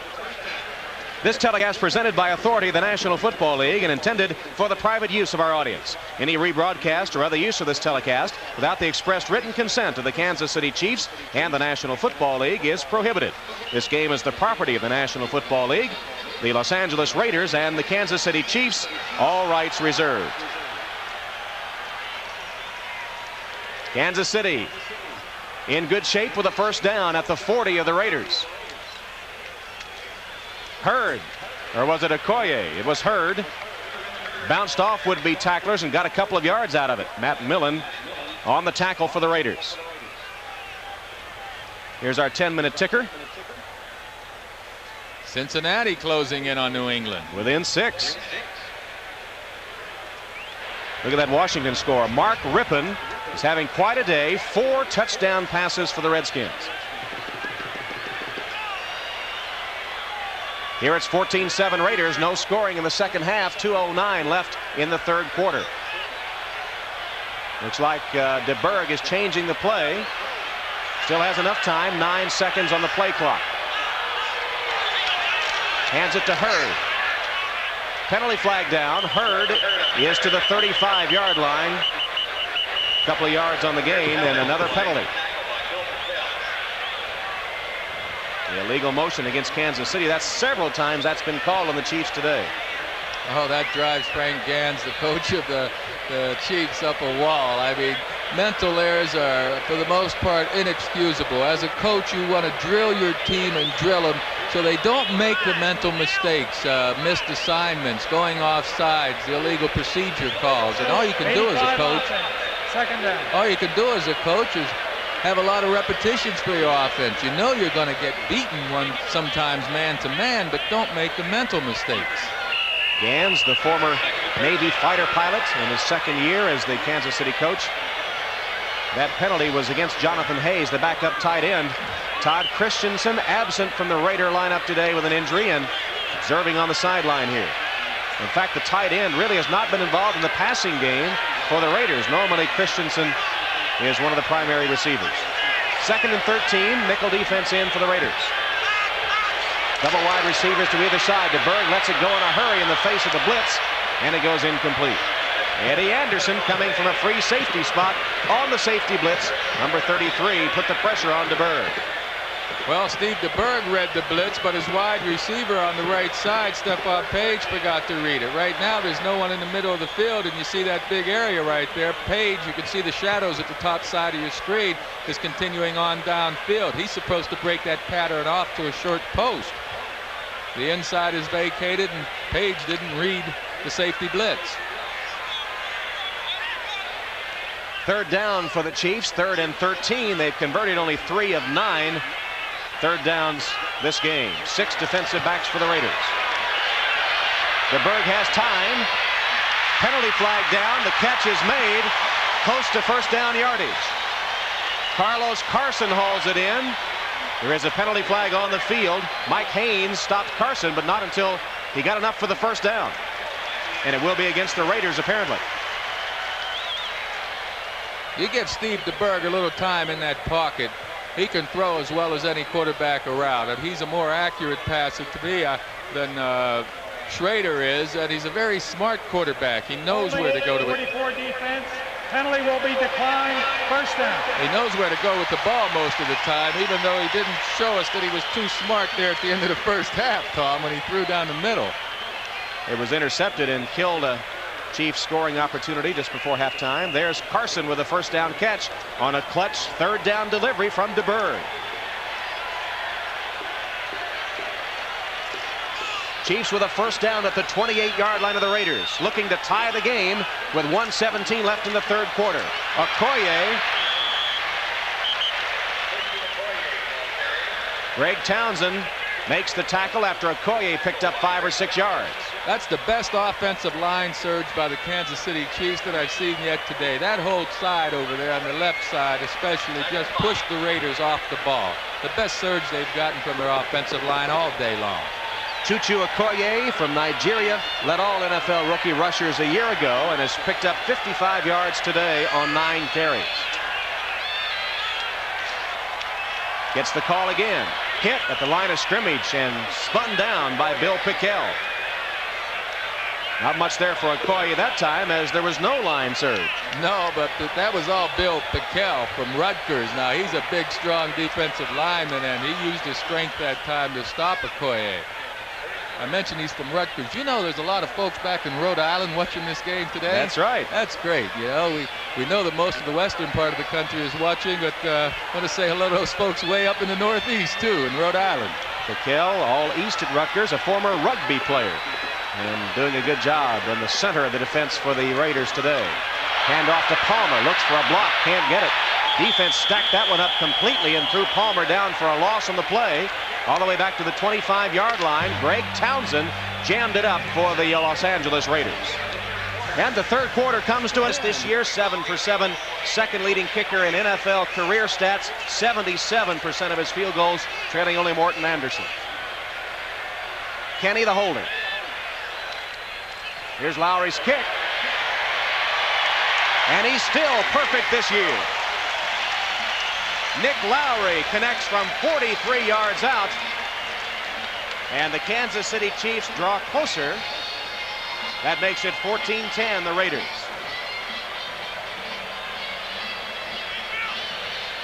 Keep it away from him. I mean, he may very well be the best return man in the game. He has such a great knack for breaking the big play. As he did against San Diego with a 97-yard return of a kickoff for a touchdown in his first NFL game. This will be Brown, about 2 yards deep. Gets outside and brings it to the 25 or 26-yard line, about a 29-yard return after you add it all up. Tim Brown, who leads the NFL in kickoff returns, once again exercising his specialty. Jack Del Rio made the stop for Kansas City. Here are the stats through 3 quarters, Joe. Yeah, I'm surprised that the Raiders' rushing yardage isn't better than that. I thought they were carrying the ball on the ground a lot better in that first quarter and second quarter. Of course, in third quarter, they didn't get a yard on the ground, I don't think. They still lead 14-10. They have not picked up a first down in the second half. Jackson bounces outside, doesn't get much. Wrapped up by Mike Stensrud. Jackson carried for 48 yards in the first half, but held in relative check here in the second frame. Sure, if Kansas City can get that rushing defense going with the secondary they have, they can be a fine defensive team.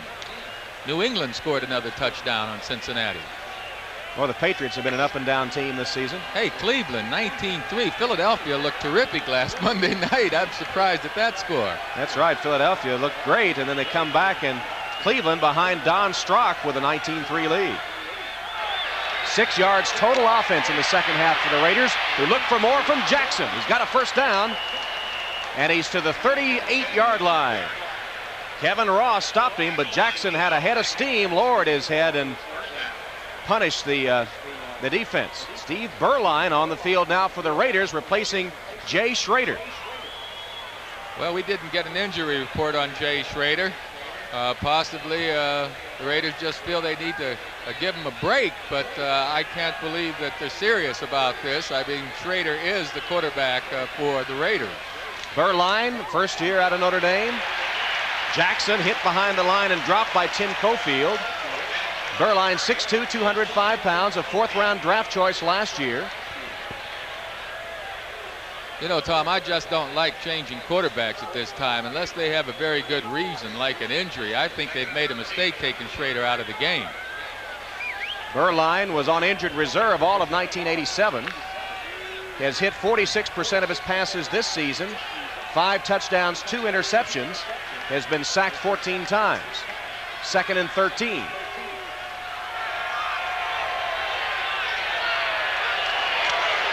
Pitch it to Jackson. Cuts back. Got a yard, maybe 2.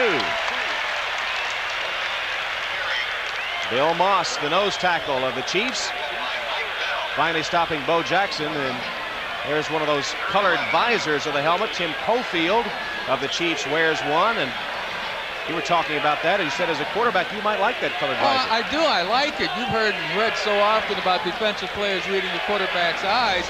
Number one, the shield protects the eyes. Number two, the defensive people couldn't see where the quarterback's looking. If I were playing, I'd be wearing one.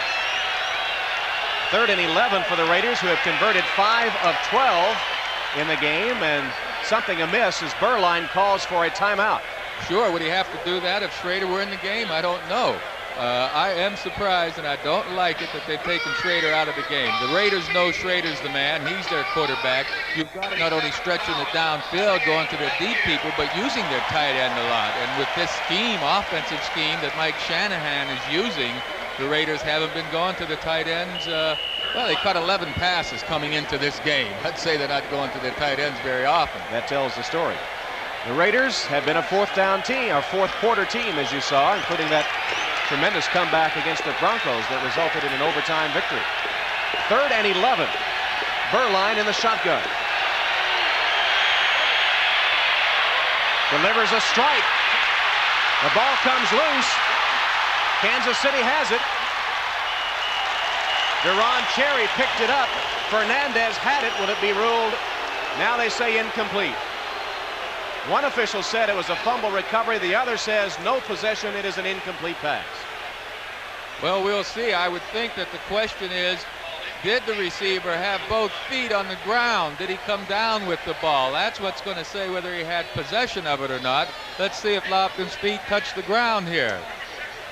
Hey, that's a close call. Ball came loose from Fernandez. Let's see.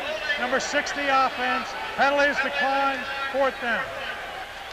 Yeah, but J.C. Pearson makes a terrific play here, knocking the ball loose. It appeared to me that Fernandez had possession of that pass. It'll be 4th down for Gossett. Averaging 44.6 a game. His longest has been 51, but he's had 3 over 50 yards. 1 or 2 of them, I guess, were called back. I hope we get to look at that replay once again, because I couldn't really tell whether he had possession of the ball when it was knocked out of his hands, but his feet certainly did get down on the playing surface. And they reviewed it upstairs. Bob McElwee says after further review, the play stands.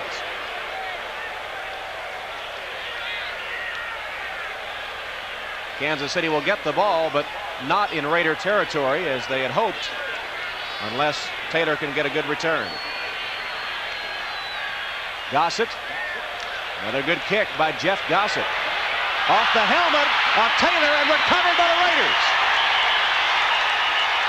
Stephon Adams rushing downfield, caught the ball after it hit the helmet of Taylor, and the Raiders have a tremendous break on the turnover.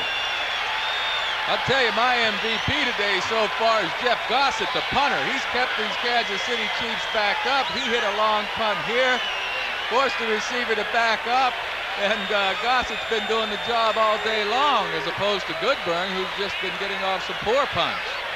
Stephon Adams with a good catch just off the turf, And the Raiders will have the ball at the 11-yard line of the Chiefs. Can't help but wonder, if you're a Kansas City fan, why they didn't get the ball on that interception. Here the ball hits, it hit him right in the headgear. Kenzie Taylor, he used his head, but I'm afraid it wasn't a good time to use his head. Well, give Gossett credit, because he had backed Taylor up about 20 yards. He'd been backpedaling and really didn't have his body turned properly to make the reception, and muffed it. Beuerlein at the controls. Hands it off to Smith. Smith is stopped at the 9-yard line. He got 2 before Aaron Pearson took him down. We haven't seen much of Marcus Allen in the second half. No, we haven't, and he played well in the first half, not only with his running, but with his blocking, and he made a good catch, too. I am surprised that Marcus hasn't seen more action. I'm also surprised that Schrader is still on the bench. We did not get an injury report on Schrader, so I guess the Raiders just wanted to change the flow of the game with the backup quarterback. Marcus with 11 carries for 20 yards, playing with that cast on his left wrist, and perhaps that injury has hampered it. Smith and Jackson in the backfield here. Beuerlein will pass. Incomplete. Andy Parker was the intended receiver, and number 27, Kevin Porter, getting up after defensing Parker on the play. Parker known more as a blocker than a receiver. Yes, but he has good hands, and he's a big target. The only problem that time for the Raiders was Porter, number 27, is on the outside position here. He's in better shape to catch this pass than Parker is. Good defensive coverage. And again, you're asking Beuerlein to make a cut throw after just coming in and not playing much the last few games. Beuerlein had been the quarterback before Schrader came over from the Redskins. And Schrader's going to be the quarterback later, too. I still don't understand why they don't have him in the game. Marcus Allen is in the game here on 3rd and 8. Beuerlein, second option, got a man wide open, out of the end zone. Lofton caught it. Now they say it is a touchdown. Which way? Well, the officials can't make up their mind. Let's see. One said no, the other said yes. Well, he had possession of the ball, but it appeared his feet were out of bounds. We'll see on the replay, hopefully, if in fact he was out of bounds or inbound. Beuerlein does a good job of shopping around to find the right receiver, but let's see if Lofton's feet touch the white line or if he has possession before. Oh, I can't tell from this angle. In any event, there's a penalty against Kansas City, a holding call against the Chiefs. The penalty will be half the distance to the goal. And so the Raiders are still in good shape. And Lofton was out of the end zone, so he didn't get the touchdown.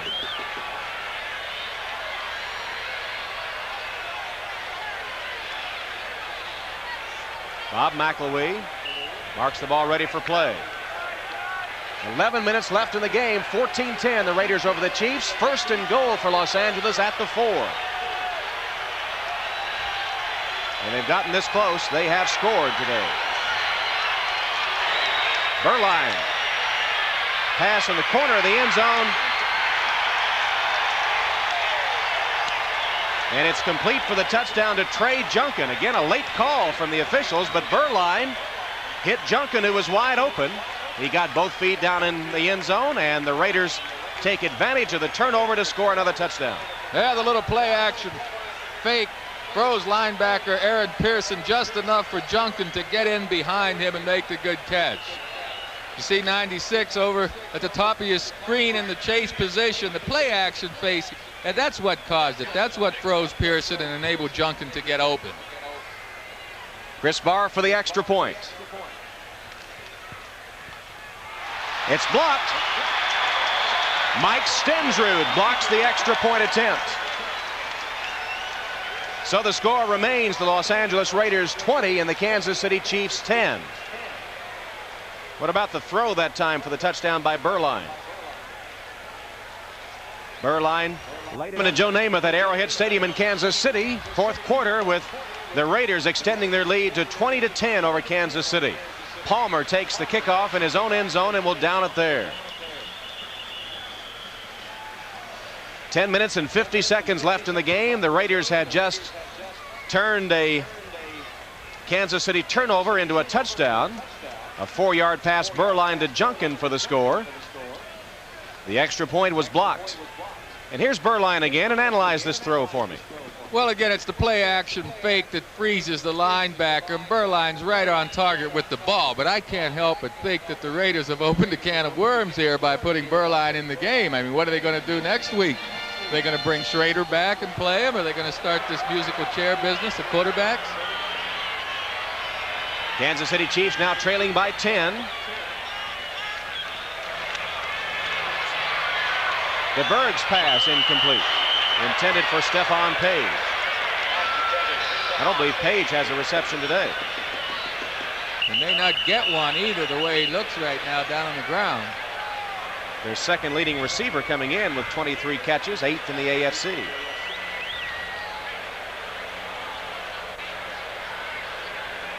Chiefs have really been going down with regularity this afternoon.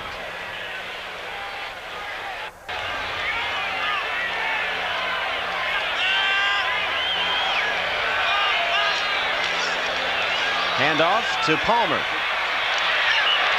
Twists his way forward to the 19-yard line. Bill Pickel gets credit for the tackle. And we'll mark it no gain on the play. It'll be 3rd and 10. Well, Bill Pickel right now is matched up on number 61, Addix, and Addix isn't quite up to par yet. Remember, he just put his pads on last Wednesday for the first time this season, and he's going against a superb defensive player in Bill Pickel. In the shotgun on 3rd down, only 5 of 11 conversions for the Chiefs today. Blitz. DeBerg got rid of it and completed it. Emil Harry makes the catch but doesn't pick up enough yardage for the first down. He got only about 5 yards. Van McElroy was putting the pressure on DeBerg, who got rid of it, but not enough for the first down. Well, now that's the kind of play I'd go to my coach and say, hey, buddy, we don't want this play in this kind of situation. They came with the blitz, and all we have is a quick out design, and we need 10 yards. We're not going to get it. You have to have a better play design to combat that blitz to make sure you can get enough yardage for a first down. Very poor offensive play. Goodburn has not had a good day. That's Stephon Adams, number 44, to receive the punt for the Raiders.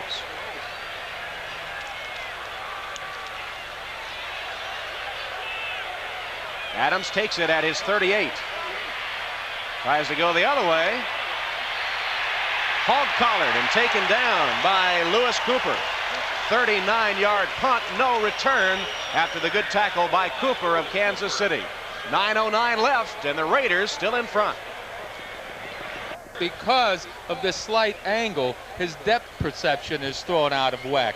And that's the main reason we don't see quarterbacks right now, or wide receivers for that matter, wearing this shield. Because of the angle, and it distorts the depth perception. Couldn't there be something to do to change that angle? I would think so. Why not put the mask on the outside here and you'd have a straighter angle? That way the defense could not read the quarterback's eyes. Here's Bo Jackson for the Raiders. Can't quite get outside, picks up 3 or 4 yards. The Raider offense, only 18 yards total offense in the second half. Well, again, Beuerlein is the quarterback. Schrader's out of there. I can't see how you can blame Schrader for the play calling. Remember, the play calling is done from the sideline, so the inefficient offense the second half, whenever they tried to throw on first down, I think that was the problem. And now they're using Beuerlein, so they've opened up, as I said, a can of worms here with the musical chairs. Raiders, however, have a 10-point lead with 9 minutes left in the game. Beuerlein delivers a strike complete to Fernandez at the 45-yard line of the Chiefs. That pass looked good, Joe. Oh, Beuerlein, he looks good from times. I mean, he's a young quarterback, though, and whether you're a young quarterback like Steve Beuerlein or a new quarterback with the team like Jay Schrader, you've got to get your repetitions in the game to get sharp. And by swapping these guys around, neither one of them are going to be sharp enough to win the tight game.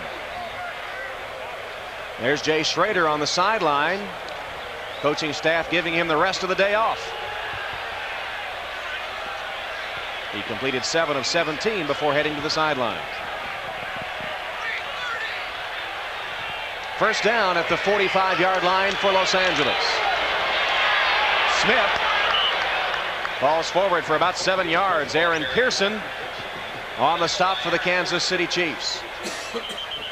Cincinnati within 6 once again of the Patriots. Houston on its way to victory, and so is Chicago. And Cleveland, it's got to be considered a big win for the Browns after the Eagles, as you mentioned, had looked so good, and it's a final score 19-3 with Don Strock at the controls. I saw Strock play last week up at Cleveland. He looked good throwing the ball. He was rusty, of course. The City Chiefs Hall of Fame. Seeing some of those players I know brought back a lot of old AFL memories for you.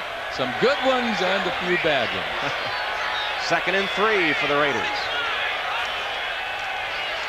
Draw play. Hand to Strahan. Picks up a Raider first down. Tim Cofield got him, but not before he had first down yardage. Steve Strahan, an old Boston College grad from back east. I'm a little surprised he's in the game because Bo Jackson and Marcus Allen have been doing a good job in the first half, but Strahan's a good steady workhorse for the Raiders. Former MVP in the Cotton Bowl back in 1985 when Boston College played Houston. He had 2 touchdowns in that game.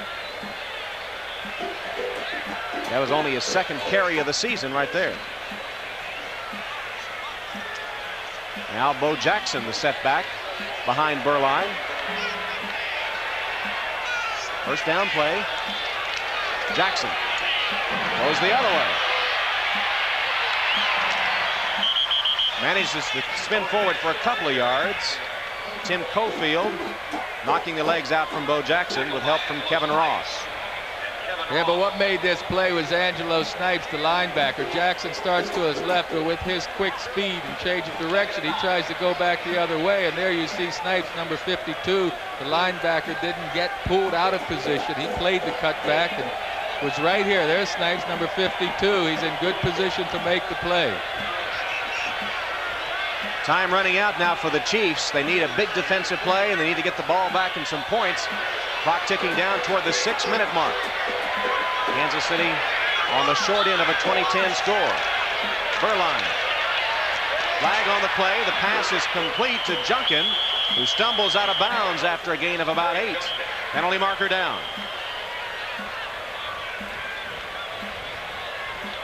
Well, they're doing the play calling out there down on the sidelines, but with this much time left in the game, 6 minutes, you have a 10-point lead. I don't know why you wouldn't want to go. 86, offense, 2nd down. Why you wouldn't want to go with that rushing attack, eat up the clock, and let's see if Kansas City could stop my running game. I really am surprised at the play calling. Fernandez guilty of the illegal motion. Shanahan, the 8th Raider coach in history. He's found the going a little rocky in his initial season. But as we mentioned earlier, unbeaten in their division, and a win today would put them right back in the race. 6 minutes left, 20-10, the Raiders lead. 2nd and 13 for Los Angeles. There's a mix-up in the backfield, and Beuerlein wastes a timeout and is not happy about it. All the other contenders, all the other teams in the AFC West in action in late games today. There's the motion for Jackson. Beuerlein pumps once, then goes long. Fernandez, he's got it, down to the 1-yard line. Kevin Porter beaten on the play as Fernandez, who really has been the most consistent receiver for the Raiders this season, makes it on the Beuerlein pass to the 1-yard line. 35 yards. And it was the Beuerlein fake that set this up along with Fernandez's fake. You watch Steve Beuerlein back here. He makes a good pump right there. The cornerback bites on it, and Fernandez slips behind him for the long gainer. Steve Beuerlein has been impressive so far. Yeah, Joe, I'm going to take you on a little bit. Maybe they had the wrong quarterback in there from the start. Hey, no, for the long run, I still think they're making a mistake here. I really would have kept Schrader in the game. Fernandez with the touchdown grab. And the Raiders now from the 1-yard line get it to Bo Jackson, and Jackson has the touchdown. I said the touchdown grab by Fernandez. He was to the 1, actually inside the 1. And Jackson puts the clincher on. Bo Jackson tosses it into the stands in Kansas City. He's done that a few times throwing home, huh? He does have a strong arm, folks. As a left fielder, he can get that ball to the catcher righty quickly. Well, the Kansas City Chiefs, hey, there's another Bo Jackson banner. Kansas City Chiefs at the line of scrimmage have really played poorly today. Give some of the credit to the Raiders, certainly, but they've been able to run on the Chiefs defense, and the Chiefs offensive line hasn't given the time to DeBerg. Chris Barr has the extra point. And with 5:49 left, the Raiders in firm control of this game. Fernandez with the big catch to the 1. Jackson scores, and it's now 27-10. The Raiders over the Chiefs. Stadium, part of this big crowd heading for the exits as the Raiders have gone up 27-10. Kickoff taken by Palmer. To open the second half, Palmer had a 95-yard touchdown called back. Reggie McKenzie makes the tackle for the Raiders as a scuffle breaks out. Some frustration, no doubt, on behalf of the Chiefs, who have had their opportunities today. Yeah, and this is the kind of game at this stage that a quarterback doesn't like to get into. I mean, Steve DeBerg's been getting knocked on his backside the entire game. Now the Raiders know that he has to throw the ball, so the Raiders are just going to pin their ears back and come hard for the passer. They won't even care about the run right now. They just want to get back and get on DeBerg. DeBerg has taken hit after hit over the last few weeks. Reminds me of some of those watch commercials where they takes a lick but keeps on ticking. Nice catch on the play by Emil Harry. Pass a little off line, and Harry went off his feet to catch it and close to the first down. It will be. The amazing thing about DeBerg is he told us yesterday that as many times as he's been getting knocked down, he's still healthy. He feels good. 27-10 as the Raiders once again prove to be a fourth quarter team. Nice pass by DeBerg, splits the defense to Page, who takes it all the way to the 42 of the Raiders. Mike Haynes stopping him there. That one covered 22 yards. Where has this been the whole game? Yeah, if you're a Kansas City Chief fan, you can't help but wonder why haven't they been able to do this earlier in the game. One of the reasons is the Raiders are playing a slightly different defense at this point. With their safeties about 25 yards off the line of scrimmage. Okoye had it go through his hands, incomplete. Okoye is just not set yet on catching the oblong ball. You know, he's the old soccer player. He's only been playing football since his days at Zuzu and Pacific out there in Los Angeles, and he's quite a soccer player, and that's how he developed his agility and quickness, but he's not used to catching that oblong-shaped football. Came to the U.S. from Nigeria in '82 and quite a track star as well. Well, soccer players don't use their hands, and like you say, not used to it. 2nd and 10 with 4:44 left. DeBerg intercepted. Intercepted by the Raiders' Van McElroy. McElroy with his 2nd interception of the day.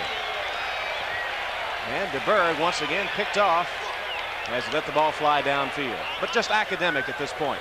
Well, Tom, you mentioned that the safeties were playing deep. That's why the Chiefs were able to have those couple of gainers in there. McElroy's just playing center field and reading the quarterback's eyes. Here he comes over and makes the interception. The main thing for the defense at this point for the Raiders is not to give up the long gainer, and that's why McElroy is so deep back there. There's McElroy with another interception, his 2nd of the afternoon. Twice a Pro Bowl performer, McElroy, and as we noted earlier, actually the only defensive back in the lineup today for the Raiders that was expected to be there when the season started. They've had a lot of injuries. Ball from the 12 of the Raiders. Jackson on first down. How do you assess Bo Jackson's performance today? We talked about him when the program opened. Oh, I think he's been terrific. I mean, the guy's just he just got to the Raiders this week, and he's played marvelous football so far. I wouldn't have him in the game right now, though. I mean, he's been carrying the ball. I don't know exactly how many times. I guess at about 15. But give him a break now. How much do you want out of him the first time back? I sure wouldn't want to wear him out or risk him at this point of the game. The game is out of hand. I'd go ahead and get someone else in there for him. 21 times Jackson has carried today. Quite a load to shoulder after being back for 3 or 4 days. 10 days ago or so, he was playing baseball. Sure, they don't need him in the game right now. Why risk the man getting tired and possibly getting hurt? I know they want to play him back into shape, but after carrying it 21 times, he's already proven to me he's ready. 57 and 79 total for Bo Jackson.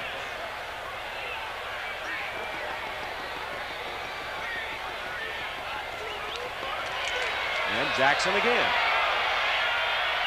Out of bounds. Cofield ran him out of bounds.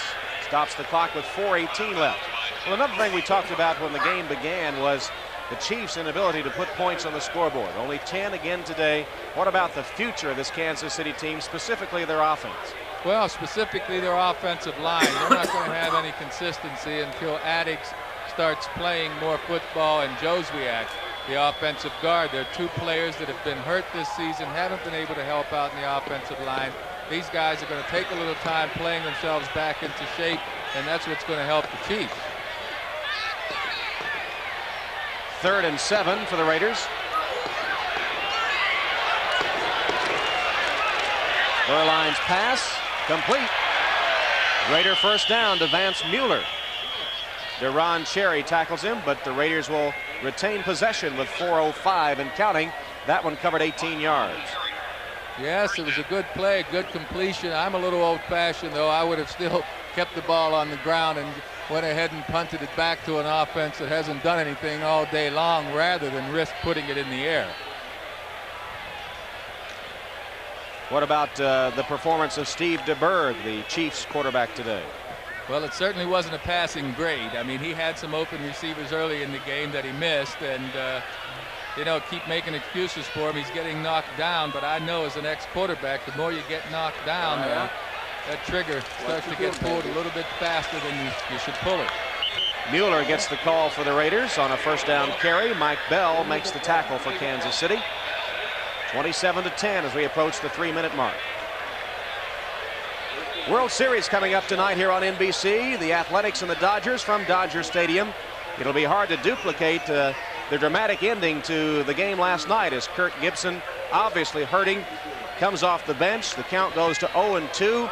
Finally works its way to 3-2, and he hits it over the fence into the right field stands for a home run, and what a celebration. That's right, and let's not forget Hatcher's home run early in the game. That helped him get in position for the win.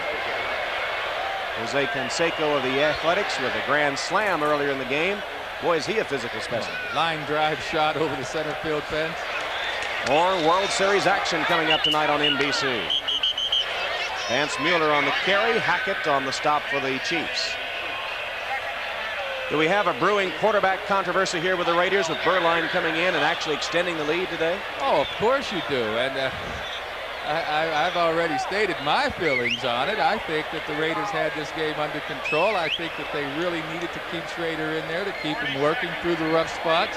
And right now, with Burline performing well, what are you going to do next week? Are you going to start Burline, or are you going to go back to Schrader? It's my feeling that they'll go back to Schrader next week because, again, they gave up an all-pro tackle in Lachey to Washington to get Schrader.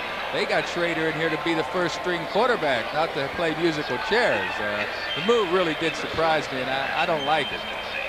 A lot of final scores as you saw the Patriots handing the Bengals their first defeat of the season.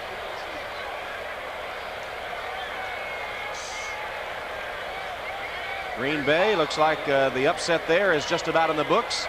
Indianapolis finally holding on for its second win of the season. 27-10 here with only 2 minutes 32 seconds left. The Chiefs having called a timeout to stop the clock.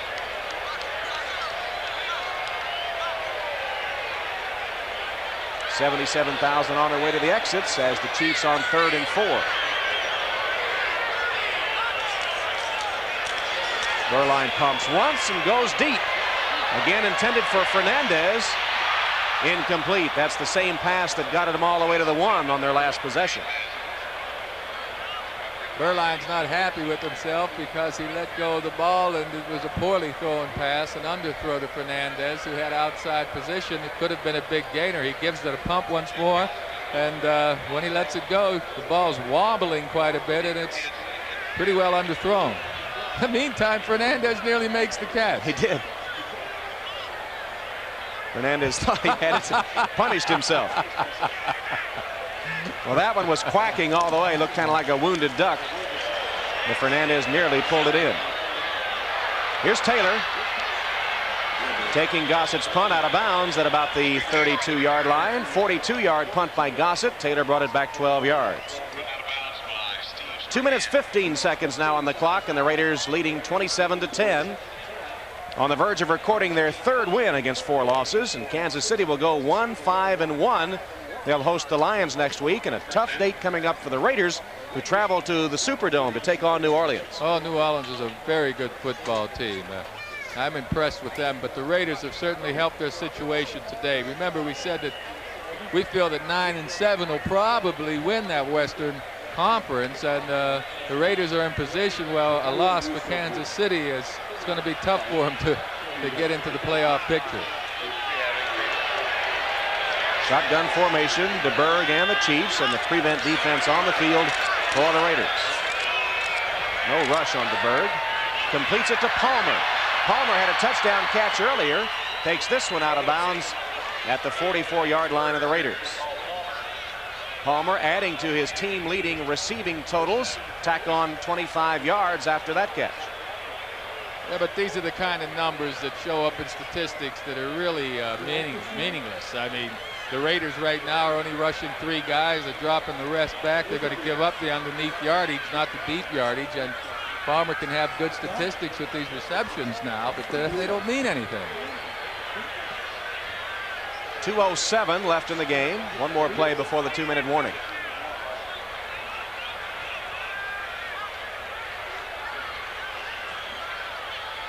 DeBerg completes it again to Palmer. Got about 5 yards on that reception before Russell Carter knocked him down. And we've come to the 2-minute warning at Arrowhead Stadium in Kansas City, with the Raiders leading the Chiefs 27-10. Most of this crowd of over 77,000 headed to the exits on a sunny afternoon in Kansas City, as the Raiders on the verge of recording the victory. All those seats were full earlier. And the fans here in Kansas City really get fired up when the Raiders come to town. These two teams play again shortly, don't they? Yeah, they play in 2 weeks down at Los Angeles. So this win for the Raiders certainly is going to make them feel good about Kansas City coming into town. I'm still curious to see what the Raiders do next week whenever they have New Orleans at New Orleans, if they're going to open up with Berline at quarterback or Schrader. I kind of have a feeling that it'll be Schrader. Kansas City Chiefs today got 13 of 27 for 229 yards from DeBerg. 1 touchdown, but 2 picked off. One of those costly just as the first half came to an end when they might have gotten a field goal.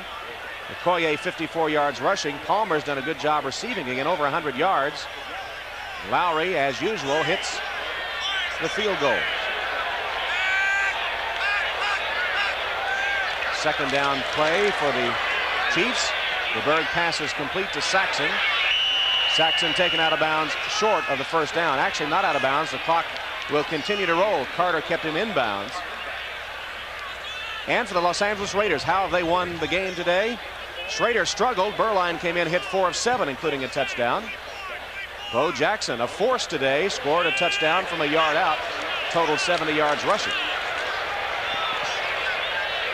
DeBerg's pass complete to Page, who's out of bounds after picking up a first down. Fellows giving him plenty of room. Fernandez, 2 tosses for big yardage, and Gossett, oh boy, has really been the most consistent player on the field today. I think so. Look at that, a 50-plus yard average, and he kept Kansas City backed up the entire first half, and he just did a great job. I mean, I think Gossett in the kicking game is what gave the Raiders the big edge today. In fact, it was a long Gossett punt that bounced off the helmet of Taylor that provided the Raiders with a turnover that broke the game open. Less than a minute and a half on the clock. DeBerg goes for the end zone. Page is there. He's got it for the touchdown.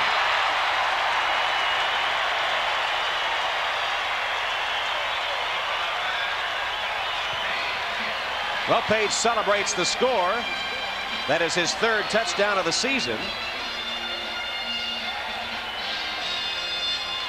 But it's too little too late for the Kansas City Chiefs.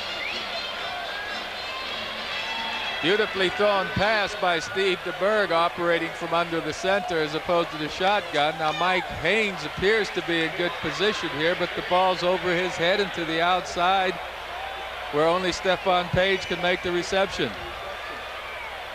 It wasn't like he ran right past Mike Haynes. He had good position. It was just a beautifully thrown pass.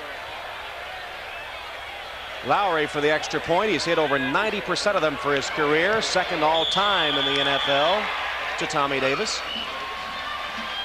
And he has another extra point that makes the score 27-17. Just a minute 22 left. Clock 27-17 the score. The Raiders leading the Chiefs. Well, let's take a look at our Budweiser MVP now. It is Jeff Gossett, the punter for the Los Angeles Raiders, who has done an excellent job today. 4 of his 8 kicks have been for 50 yards or more. He's been very consistent, even under pressure. And it was one of his long kicks that resulted in a turnover that broke the game wide open for the Raiders. So our most valuable player, sponsored by Budweiser, is Jeff Gossett from the Raiders. Budweiser will make a contribution to the United Way on behalf of all the MVPs selected in today's game. Well, that leg extension reminded me of the great Ray Guy when he used to punt with the Raiders. He'd get that thing so high. I like the choice of Gossett because he did keep Kansas City backed up. He did all day long. He had some excellent punts, and as opposed to the other side, Goodburn, I mean, he did a poor job today, and the kicking game is so important in professional football. Here we're going to see an onside kick attempt and see if Kansas City can pull it off, possibly get another score on the board. Lowry will try to make it go 10 yards and see if they can recover it. Bounces, takes a good bounce, but the Raiders, with all their special hands people up front, managed to fall on it, and it'll be the Raiders football. Gossett now has had 2 great games in a row and a losing cause against Miami last week. He averaged 48 yards a kick. Another fine performance today. Vance Mueller was the man that recovered the ball for the Los Angeles Raiders on the onside kick attempt. Sometimes the kicking game is overlooked in professional football. You know, when all these plays are tallied up at the end of the season, you find out that a third of your offense has been kicking the football. So special teams, they're vital to a team's success. 27-17. It's been a long game, 3.5 hours now, with 1:20 left on the clock.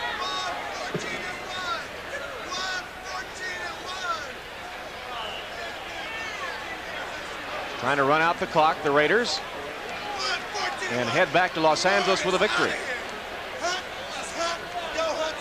This could be a big time for the Los Angeles sports fans, with the Dodgers on top in the series 1-0. The Raiders pulling one out. Here are the standings in the AFC West updated to reflect the outcome of this game, with all the other teams playing late contests. And Seattle has a tough game with New Orleans, as we mentioned earlier. Seattle, of course, is playing with a first-year quarterback in Kelly Stauffer, and there we see Al Davis just wondering how good his team's going to be, or is he wondering about his quarterback situation, Tom? Well, his team will be 3-0 in Western Division play, which has to help. And the LA sports fans also enjoying Wayne Gretzky with the Kings. Things are booming sports-wise in the LA area. Gretzky got the Kings started early. I mean, they just came out of the box with 3 straight wins. Mike Shanahan, I'm still trying to figure out why he changed quarterbacks. I know Berline got some points on the board, but now they've got some controversy. Al Davis and his commitment to excellence. You see the results. The Raiders perhaps a little subpar last year, and when Schrader came over, everyone said that's all they need. They've sputtered a bit, but will go to 3-4 and 3-0 in their division and back in the race. Berline downs it again as we come inside the final minute. Chiefs don't have any timeouts left, much to our relief. You know, the Raiders did sputter a bit last year, but Al Davis has managed the Raider organization into having the best percentage of victories of any sports organization since he's had the Raiders. And I think there's a direct reflection there. I mean, everything to me starts at the top, and Al Davis is the man responsible for this success of the Raiders organization. Would you have liked to have played for Al Davis? Oh, I love him. I think he's terrific. He eats, drinks, sleeps football every day of the week. He loves the game and every little part of the game. He can tell you players on every roster in all 28 teams. Just 15 seconds left, and that'll do it for this one. So the rivalry between the Chiefs and the Raiders is renewed at Arrowhead Stadium, and the Raiders come away victorious as the two coaches, Frank Gans and Mike Shanahan, exchange handshakes at midfield.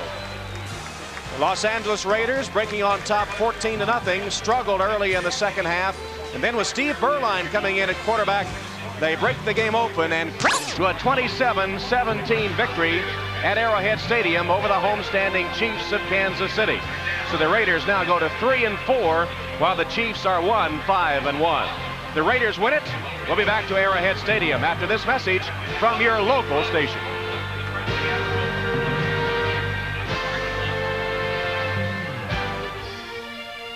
This has been a... Oh, it's over my head. Leave me alone. The rush to get to the Super Bowl. Second down and 10, back at the 13. And the penalty is going to go against San Diego.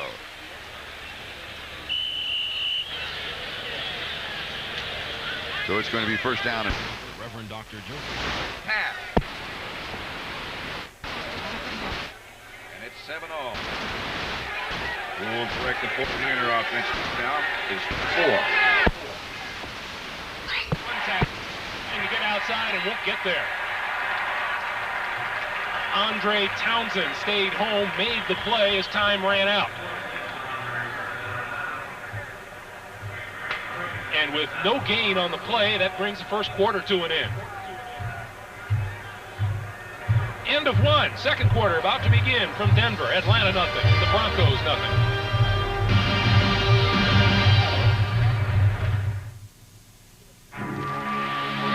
Gillette has changed the face of shaving. First, we made it closer. Then we made it smoother.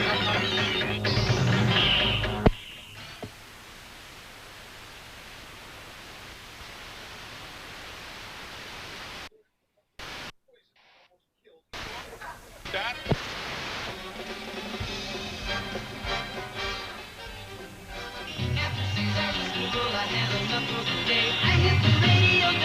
With the design-in sound of a Delco Electronics music system, now the best seat in the house is in your GM car or truck.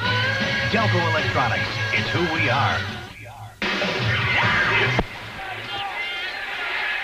And it works. That is a tendency to think. His biggest. Happy.